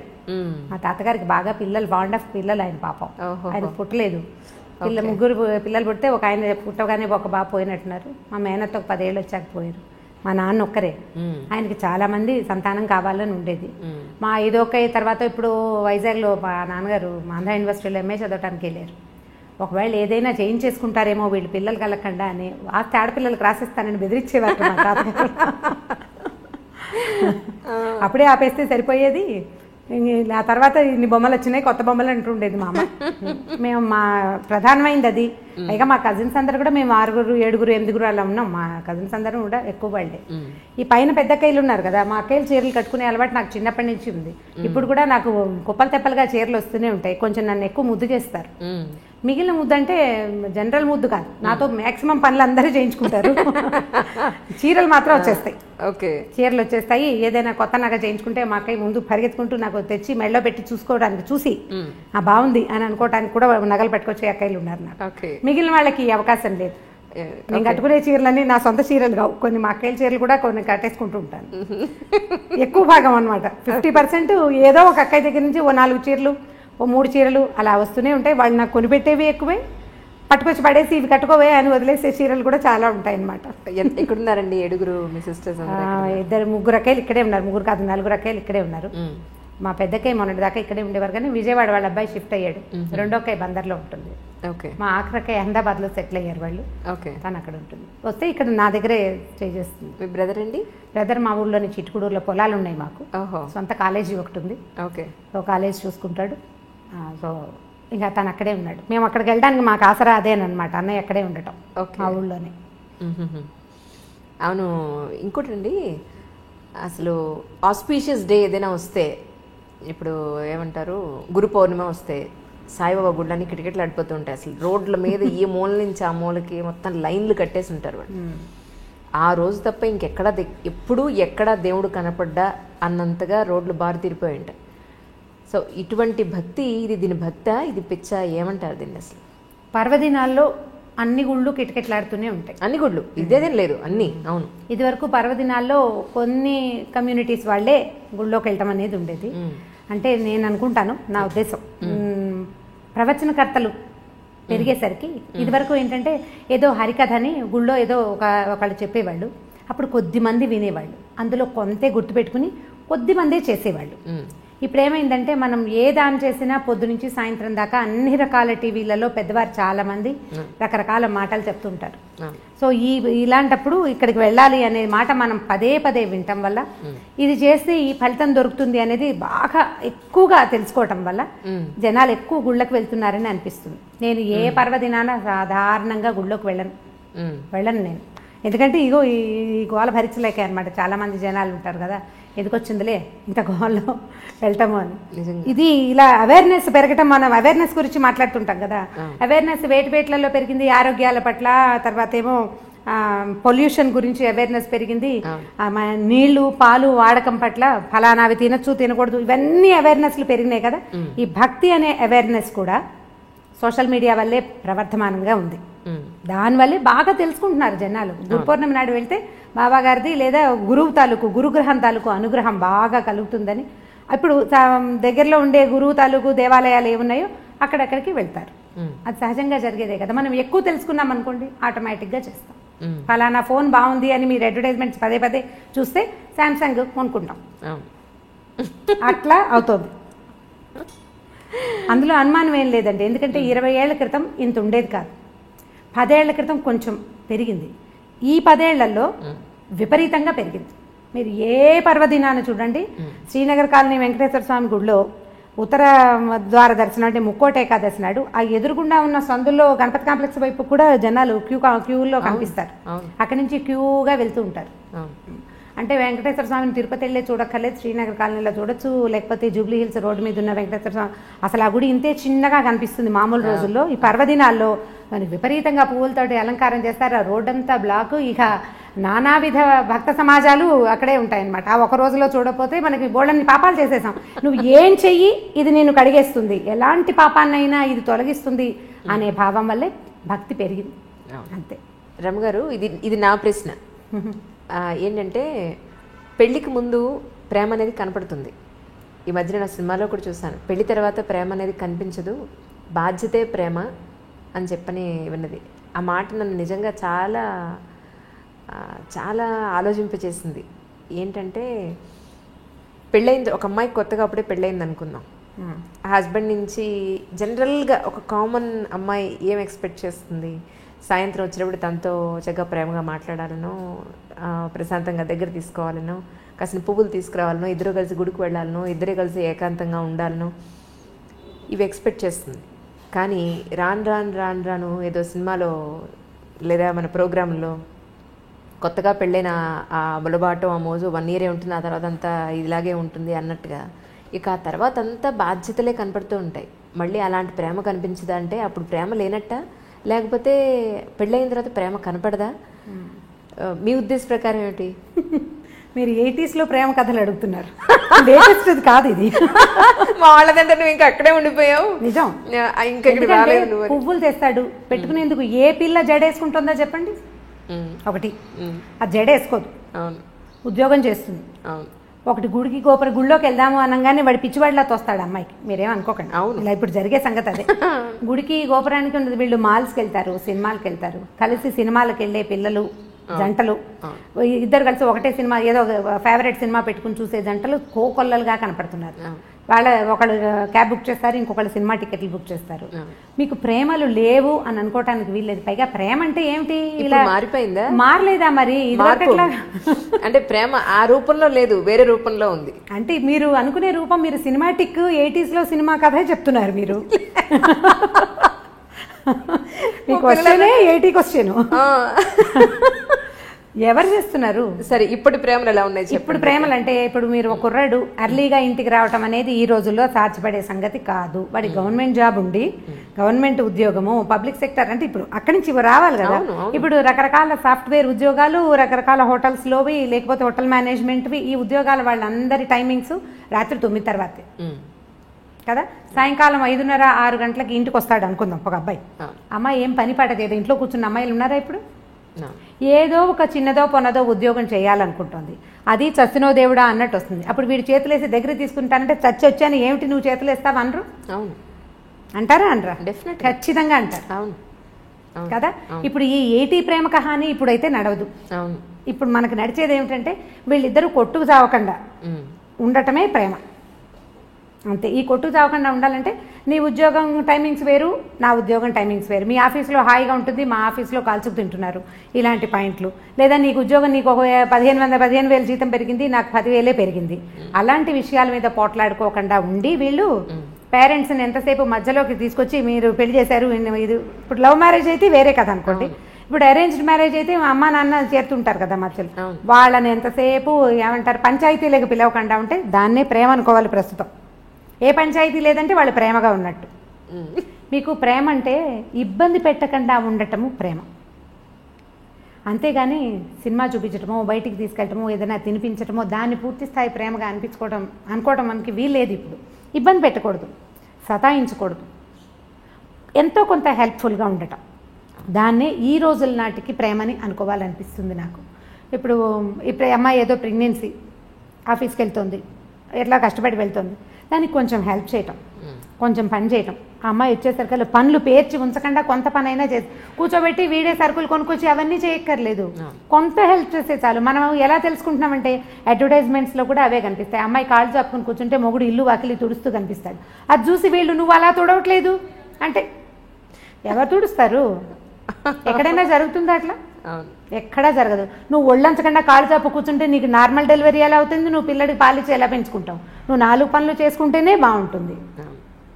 పనులు 4 చేసుకుంటే అన్ని రకాల పనులు చేసి నువ్వు చెయ్యలేని పనికి అతని సహాయం తీసుకోవాలి. చేయగలిగే పనులకి సహాయం తీసుకుని కాళ్ళు చాపు కూర్చోవాలంటే ఏం పద్ధతులు అవి? దాని ప్రేమ అని అనడానికి వీల్లేదు, ఓవరాక్షన్ అని. అంత ఓవరాక్షన్ చేయక్కర్లేదు. ఇబ్బంది పెట్టకుండా ఉండటమే ప్రేమ అని నేను భావిస్తాను. స్టవ్ మీద పాలు పెట్టాం, పాలు పొంగుతున్నాయని హాల్లో నుంచి చెప్పకూడదు.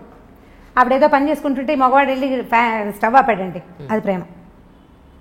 లైట్ ఫ్యాన్ వదిలేసావు అని అనకుండా వీళ్ళు అట్నుంచి వస్తూ లైట్ ఫ్యాన్ వదిలేసి చాలామంది ఏం చేస్తారంటే అక్కడ చూసొచ్చి హాల్లోకి వచ్చేసి ఆ గదిలో లైట్ ఫ్యాన్ ఎవరి కోసం తిరుగుతున్నాయి అని అడుగుతారు. అవును కదా, దాన్ని ప్రేమ అనరు. ఆపేసి ఫ్యాన్ వదిలేసి వస్తున్నావు, కరెంట్ వేస్ట్ అని క్లాస్ తీయచ్చు, దీన్ని ప్రేమ అనిపించుకుంటుంది. కొంచెం క్లాస్ తీసే ప్రేమ పర్వాలేదు, ప్రైవేట్ క్లాసులు తీసే ప్రేమలు కూడా కొన్ని ఉంటాయి. నువ్వు అన్నీ ఇలాగే చేస్తున్నావు ఈ మధ్య అని వాళ్ళు ఆ పని చేసేసి చెప్పడం. ఇప్పుడు ఇది కూడా చేయకుండా ఏమీ చేయకుండా ఉంటే మాత్రం దాన్ని ప్రేమ అనడానికి వీల్లేదు. ఇంత మాత్రం ప్రేమని ఈ రోజుల్లో ఎక్స్పెక్ట్ చేయొచ్చు. అంతేగాని సినిమాటిక్గా సాయంకాలం అయ్యేసరికల్లా వచ్చేసి మనకు పనులు చేసి పెట్టేసి మన బయటికి తీసుకెళ్ళేసి వాడు ఎంత చచ్చిపోతున్నారు. ఇవాళ రేపు ఉద్యోగాల్లో ఎంత స్ట్రగుల్ అవుతున్నారు. ఉద్యోగాల్లో పోటీ, ట్రాఫిక్లో హడావిడి, ఎంత బాధపడుతున్నారో. పైగా ఎంతసేపు నెల తిరిగేసరికి వచ్చేసే ఈఎంఐలు, ఈ లోన్లు, క్రెడిట్ కార్డులు, అవన్నీ మన వెసులుబాటు కోసం. ప్రతి వస్తువు పదునైన కత్తే కదా. క్రెడిట్ కార్డు ఎంత సంతోషంగా ఉండేదో కొత్తల్లో. అది కట్టేటప్పుడు రక్తాశ్రువులు వస్తాయి, రక్తగానే మనకి దుఃఖం వస్తుంది. బాబోయ్ ఇదంతా కట్టాల్సి వస్తుంది. వాడుకుని గీసేసేటప్పుడు గొప్ప సరదాగా ఉంటుంది. మా వాళ్ళని ఎత్తుపట్టు ఏమన్నా ఆల్రెడీ మీకు అనుభవం ఉన్నట్టుంది అదిగో కదా. ఇవన్నీ పదునైన కత్తులు ప్రతిదీను. ఈ కత్తుల్ని హ్యాండిల్ చేయటమే కష్టం. ఇప్పుడు మగవాడు ఒకడు ఉద్యోగం చేసి ఆడవాళ్ళు ఇంట్లో కూర్చుంటుంటే వీళ్ళకి ఏమనిపిస్తుంది, శని ఆదివారాలు సెలవులు రాగానే వీడు మన బాగా తిప్పేయాలి, అక్కడికి తీసుకెళ్ళాలి, ఇక్కడికి తీసుకెళ్ళాలంటే ఈ 5 రోజులు చచ్చి ఉండి పైగా ఈ వర్క్ అంతా శనివారం రాత్రి లోపల సోమవారం పొద్దుటికి కొద్ది రిపోర్ట్ అందించేసేయాల్సిన ఉద్యోగాలు ఉంటాయి. వాడు ఏం సరదా పడతాడు పాపం? వాళ్ళు ఎలా సరదా పడగలుగుతారు? ఫ్రీగా ఉండటానికి వాళ్ళకి పెద్దగా అవకాశం లేదు. అసలు మన ఉద్యోగ వ్యవస్థే పరమ దౌర్భాగ్యంగా ఉంది. ఇప్పుడు వర్కింగ్ అవర్స్ బాగుండట్లేదు కదా, వర్క్ కల్చర్లు బాగుండట్లా. వాడు స్ట్రెస్ ఫీల్ అవుతుంటాడు. వాళ్ళు ఏమనుకుంటారు, మగవాళ్ళు ఏమనుకుంటారు, వీళ్ళు మనని రిలాక్స్ చేయాలి, ఆడవాళ్ళ వల్ల రిలాక్సేషన్ రావాలంటే. ఇప్పుడు నేను సినిమాటిక్ మంత్రదండం, ఇది కూడా 80s 70sలో హీరోయిన్లు ఎన్ని కష్టాలైన పడి ఇంటికి వచ్చేసరికల్లా చక్కగా శుభ్రమైన ఇల్లు, తెల్లటి పక్కలు, మల్లె పువ్వులు లాంటి మంచాలు, ఇలాంటివి చాలా చదివేవాళ్ళం చిన్నప్పుడు. అలా మంత్రదండం లాగా చేయటము ఆడవాళ్ల వల్ల కాదు. సో 70s 80s ప్రేమ కథలు, అప్పట్లో ఉండే ప్రేమలు మనం తెలుసుకునేవి. మన ఇళ్లలో మనం చూసే మహాంజలి, మీరు ఆలోచించి చూడండి. 80sలో మన అమ్మ నాన్న, 80sలో మనం చిన్నపిల్లలం కదా, మన అమ్మ నాన్న, మన అక్క బావ, మన మామయ్య, మన అత్తయ్య, పోనీ బాబాయ్ పిన్ని, ఇలా సినిమాటిక్గా ఉన్నారా? ఆలోచించి చూడండి. లేరు. అప్పుడు బాధ్యతలు, పనులు విపరీతంగా, పనే పాట. ఇప్పుడు మనకి ఏమీ లేవు పనులు. మగవాళ్ళకి పనులు తక్కువే, ఆడవాళ్ళకి పనులు తక్కువే. మనకి విపరీతంగా ఉన్నది డ్రైవింగ్, పొల్యూషన్, స్ట్రెస్, ప్రతిదానికి అవే హెచ్చుగా ఉన్నాయి. మరి ఇప్పుడు అప్పట్లో బాధ్యతల వల్ల ప్రేమలు తక్కువగా ఉండేవి, సినిమాటిక్ ప్రేమలు లేవు. ఇప్పుడు స్ట్రెస్ వల్ల సినిమాటిక్ ప్రేమలు తక్కువగా ఉంటున్నాయి. మనం స్ట్రెస్సే ఎక్కువ తీసుకుంటున్నాం. ఇప్పుడు శని ఆదివారాలు ఉన్నాయనుకుందాం మన దగ్గర, పోనీ ఒక ఆదివారం ఉంది, దాన్ని సగం సగం చేసుకోవడానికి ట్రై చేయండి. మనం ప్రేమని కొంచెం సినిమాటిక్గా సాధించగలుగుతాం. సగం చేసుకోవడం, పొద్దున పూట బయట తిరిగి, లేదా ఇప్పుడు బఫే బ్రేక్ఫాస్ట్లు అవి కనపడుతుంటాయి ఊళ్ళల్లో, సిటీలోనే టౌన్స్లో కూడా ఉన్నాయిలేండి. విజయవాడ, గుడివాడ కూడా ఏం తీసుకోలేదు హైదరాబాద్ కంటే. అవి ఆదిలాబాద్లో లేదు కానీ మన నిజామాబాద్ అలాంటి ఊళ్ళల్లో కూడా ఉన్నాయి. పగలు మధ్యాహ్నం దాకా మీరు ఎంజాయ్ చేద్దాం, ఎక్కడికైనా వెళ్దాం, ఎవరింటికైనా వెళ్దాం, గుడికి గోపురానికి వెళ్దాం, సాధ్యమైనంత ప్రేమగా ప్రవర్తించడానికి ట్రై చేసి మధ్యాహ్నం నుంచి మగవాళ్ళని వాళ్ళ వర్క్ వాళ్ళని చేసుకొని ఇస్తే అటే కొట్లాడుకోకుండా మనం కొంత ప్రేమ కథని సాధించగలుగుతాం. ఎంతో కొంత. ఇది కష్టం, చాలా కష్టం అండి, నిజం. పని పూర్తి చేసేసుకోండి, తర్వాత నేను బజార్ వెళ్దాము అని పాతకాలపు హీరోయిన్లలాగా మనము చెప్పలేకపోతాం. రుసరుసలాడుతూ ధుమధుమలాడుతూ ఉంటాం. వారం నుంచి చూస్తున్నాను, నువ్వు ఎప్పుడు పని పెట్టుకుంటావు దిక్కుమాలిన ఆఫీసు. అయితే అదే దిక్కుమాలిన ఆఫీసు మనకి అన్నాన్ని, పువ్వుల్ని, వాటిని వీటిని ఇస్తుందని మనం అనేటప్పుడు మనకు గుర్తురాదు. న్యాచురల్ కదా. నేను చెప్పలేదా నోరు పదునుగా ఉంటుందని, నాలిక బహుపదునైనది. అది ఏమంటుందో దానికే తెలియదు ఒక్కొక్కసారి. ఏమంటున్నామో మనకు అర్థం కాదు కదా, ఉద్వేగం వచ్చేస్తుంటుంది లోపల నుంచి. ఆ వచ్చే ఇరిటేషన్ తోటి మనం ఏదో ఒకటి మాట్లాడతాం. అవన్నీ రేపొద్దున ఆయుధాలుగా మన మీదే సంధించబడతాయి. నువ్వే మానేమన్నా ఉద్యోగం అంటే వెధ ఉద్యోగం మానేసేయి అంటాం అనుకోండి.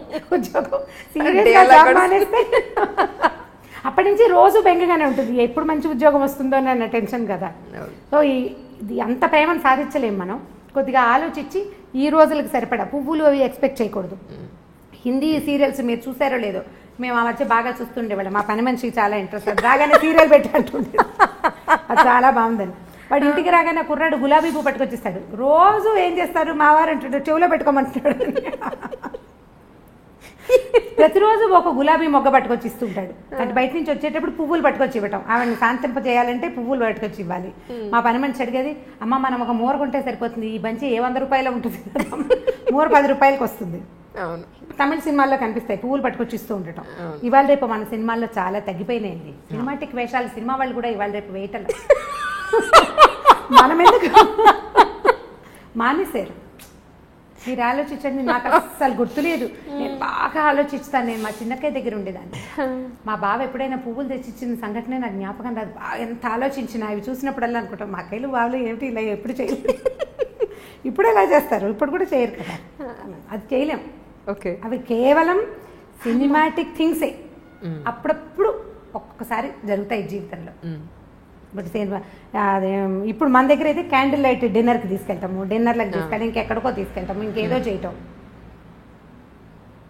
ఆల్ సినిమాటిక్ యూనో, అంతే. నిజంగా అవి ఒకవేళ అవి చేసినా కూడా ఏమిటో విచిత్రంగా విడ్డూరంగా జరగకూడని సంఘటన ఏదో జరుగుతున్నట్టు అలా అనిపిస్తుంది. నిజంగా రమ్మగారు చాలా సంతోషంగా ఉంది. ఏంటంటే ప్రతి మనిషి జీవితంలో వచ్చి వెళ్ళే ప్రతి సంఘటన మనం ఆల్మోస్ట్ పుట్టినప్పటి నుంచి పెళ్ళై వృద్ధాప్యం వరకు అన్నీ మాట్లాడుకున్నాం. ఎన్నో తెలియని విషయాలు. మీరు వృద్ధాప్యం విషయాలు మాట్లాడలేదు.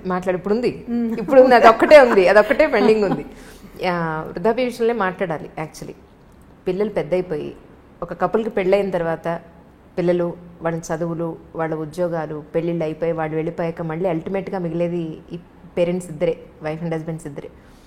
వృద్ధాప్యంలోకి వచ్చేసి ఒక 60-70 ఏళ్ళలోకి ఎంటర్ అయిపోయిన తర్వాత వీళ్ళు ఎక్కడో ఉద్యోగాల నుండి పొరపాటున వీళ్ళ ప్రాణం పుట్టుకుమంటే వాళ్ళు వచ్చేంత వరకు ఉండే ఈ వెయిటింగ్ చాలా బాధగా ఉంది రమ్మగారు. చాలా చాలా అసలు తలుచుకుంటే భయం ఇస్తుంది నిజంగా. రాణపల్లి గారు ఇష్యూలో ఆయన నాకు ఇంటర్వ్యూ ఇస్తాను ఒక 10 రోజుల క్రితమే మాట్లాడాను ఆయనతోటి. ఇంకా చాలా నీరసంగా ఉంది అంజలి, ఇంకొక 10 రోజుల్లో చేద్దాం అన్నారు ఇంటర్వ్యూ.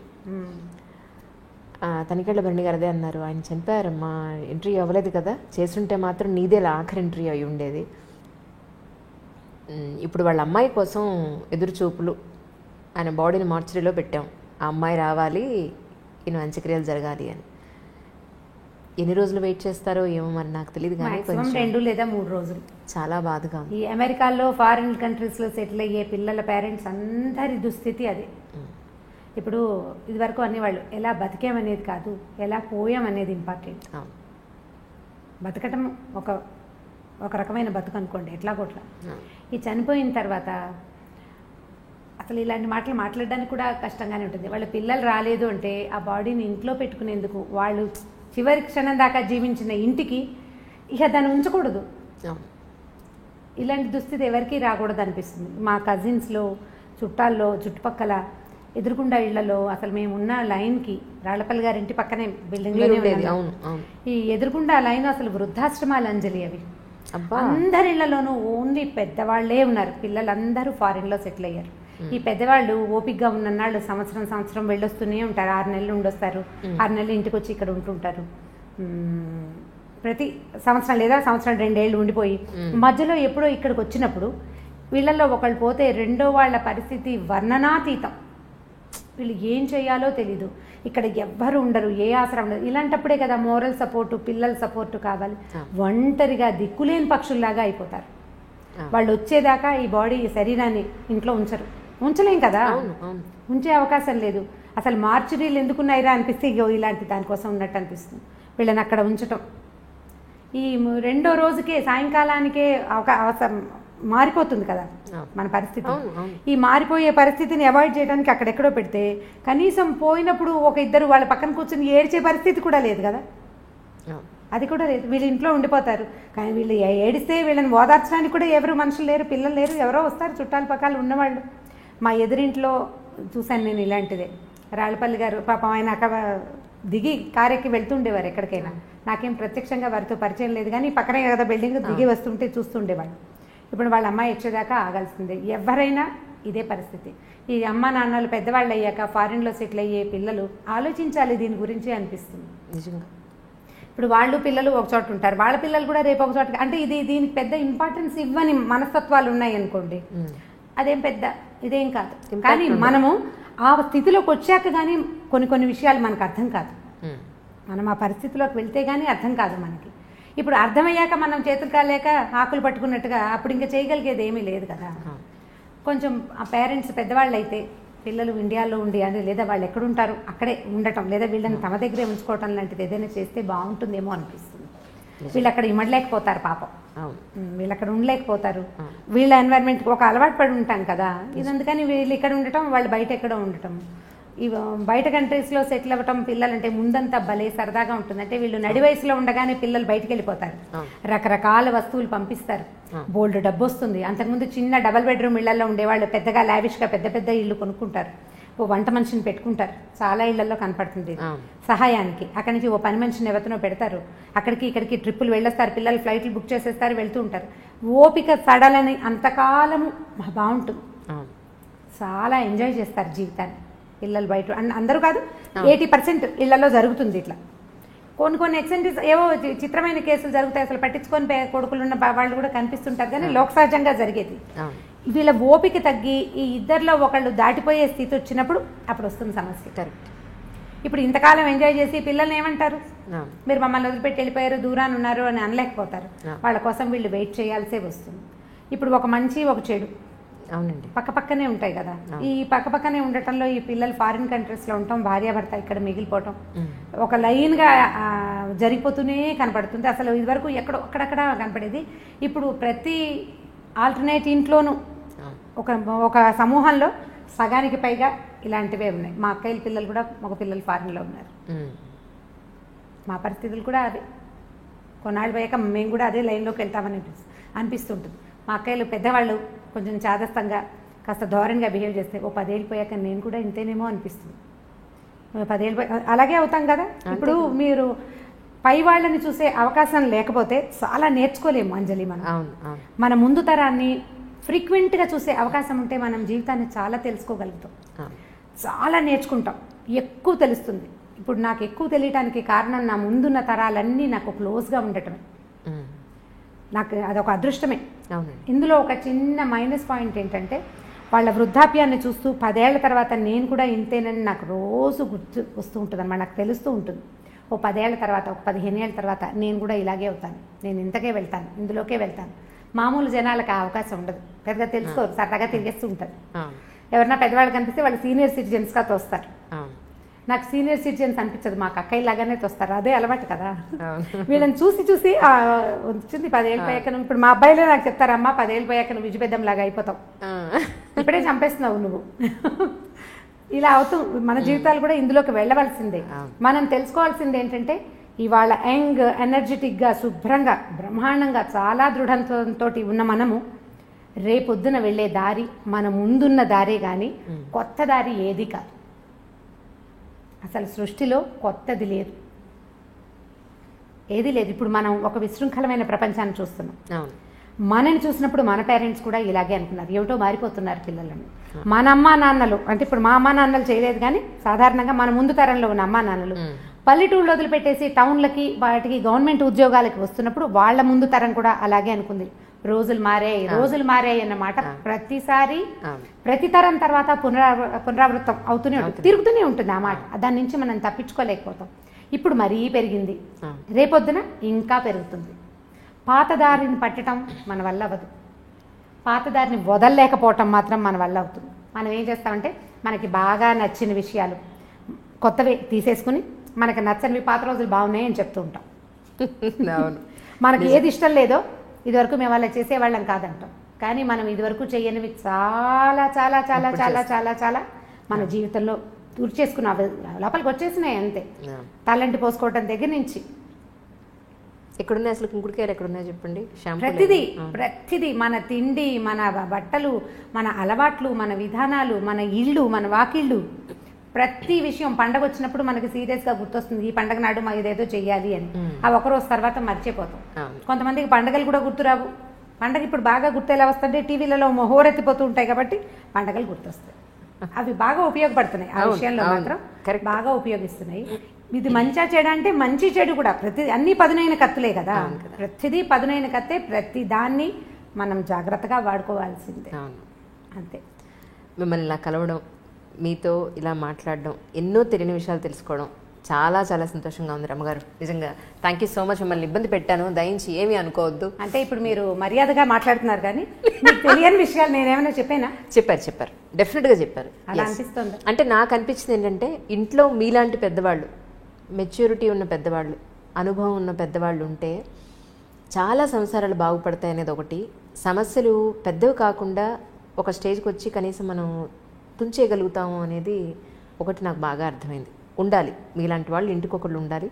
అది మనస్ఫూర్తిగా కోరుకుంటున్నాను. చాలా సంతోషం మనల్ని కలవడం. థ్యాంక్ యూ అండి. Thank you so much once again. నమస్తే. అంటే ఐ డ్రీమ్ని ఎప్పుడు డ్రీమ్స్ కూడా చేయలేదు నేను, అనుకోలేదు, నాకు తెలీదు కూడా. ఒక 10-11 నెలల్లో నేను ఇలాంటి స్టేజ్కి వస్తానని నేను ఊహించలేదు.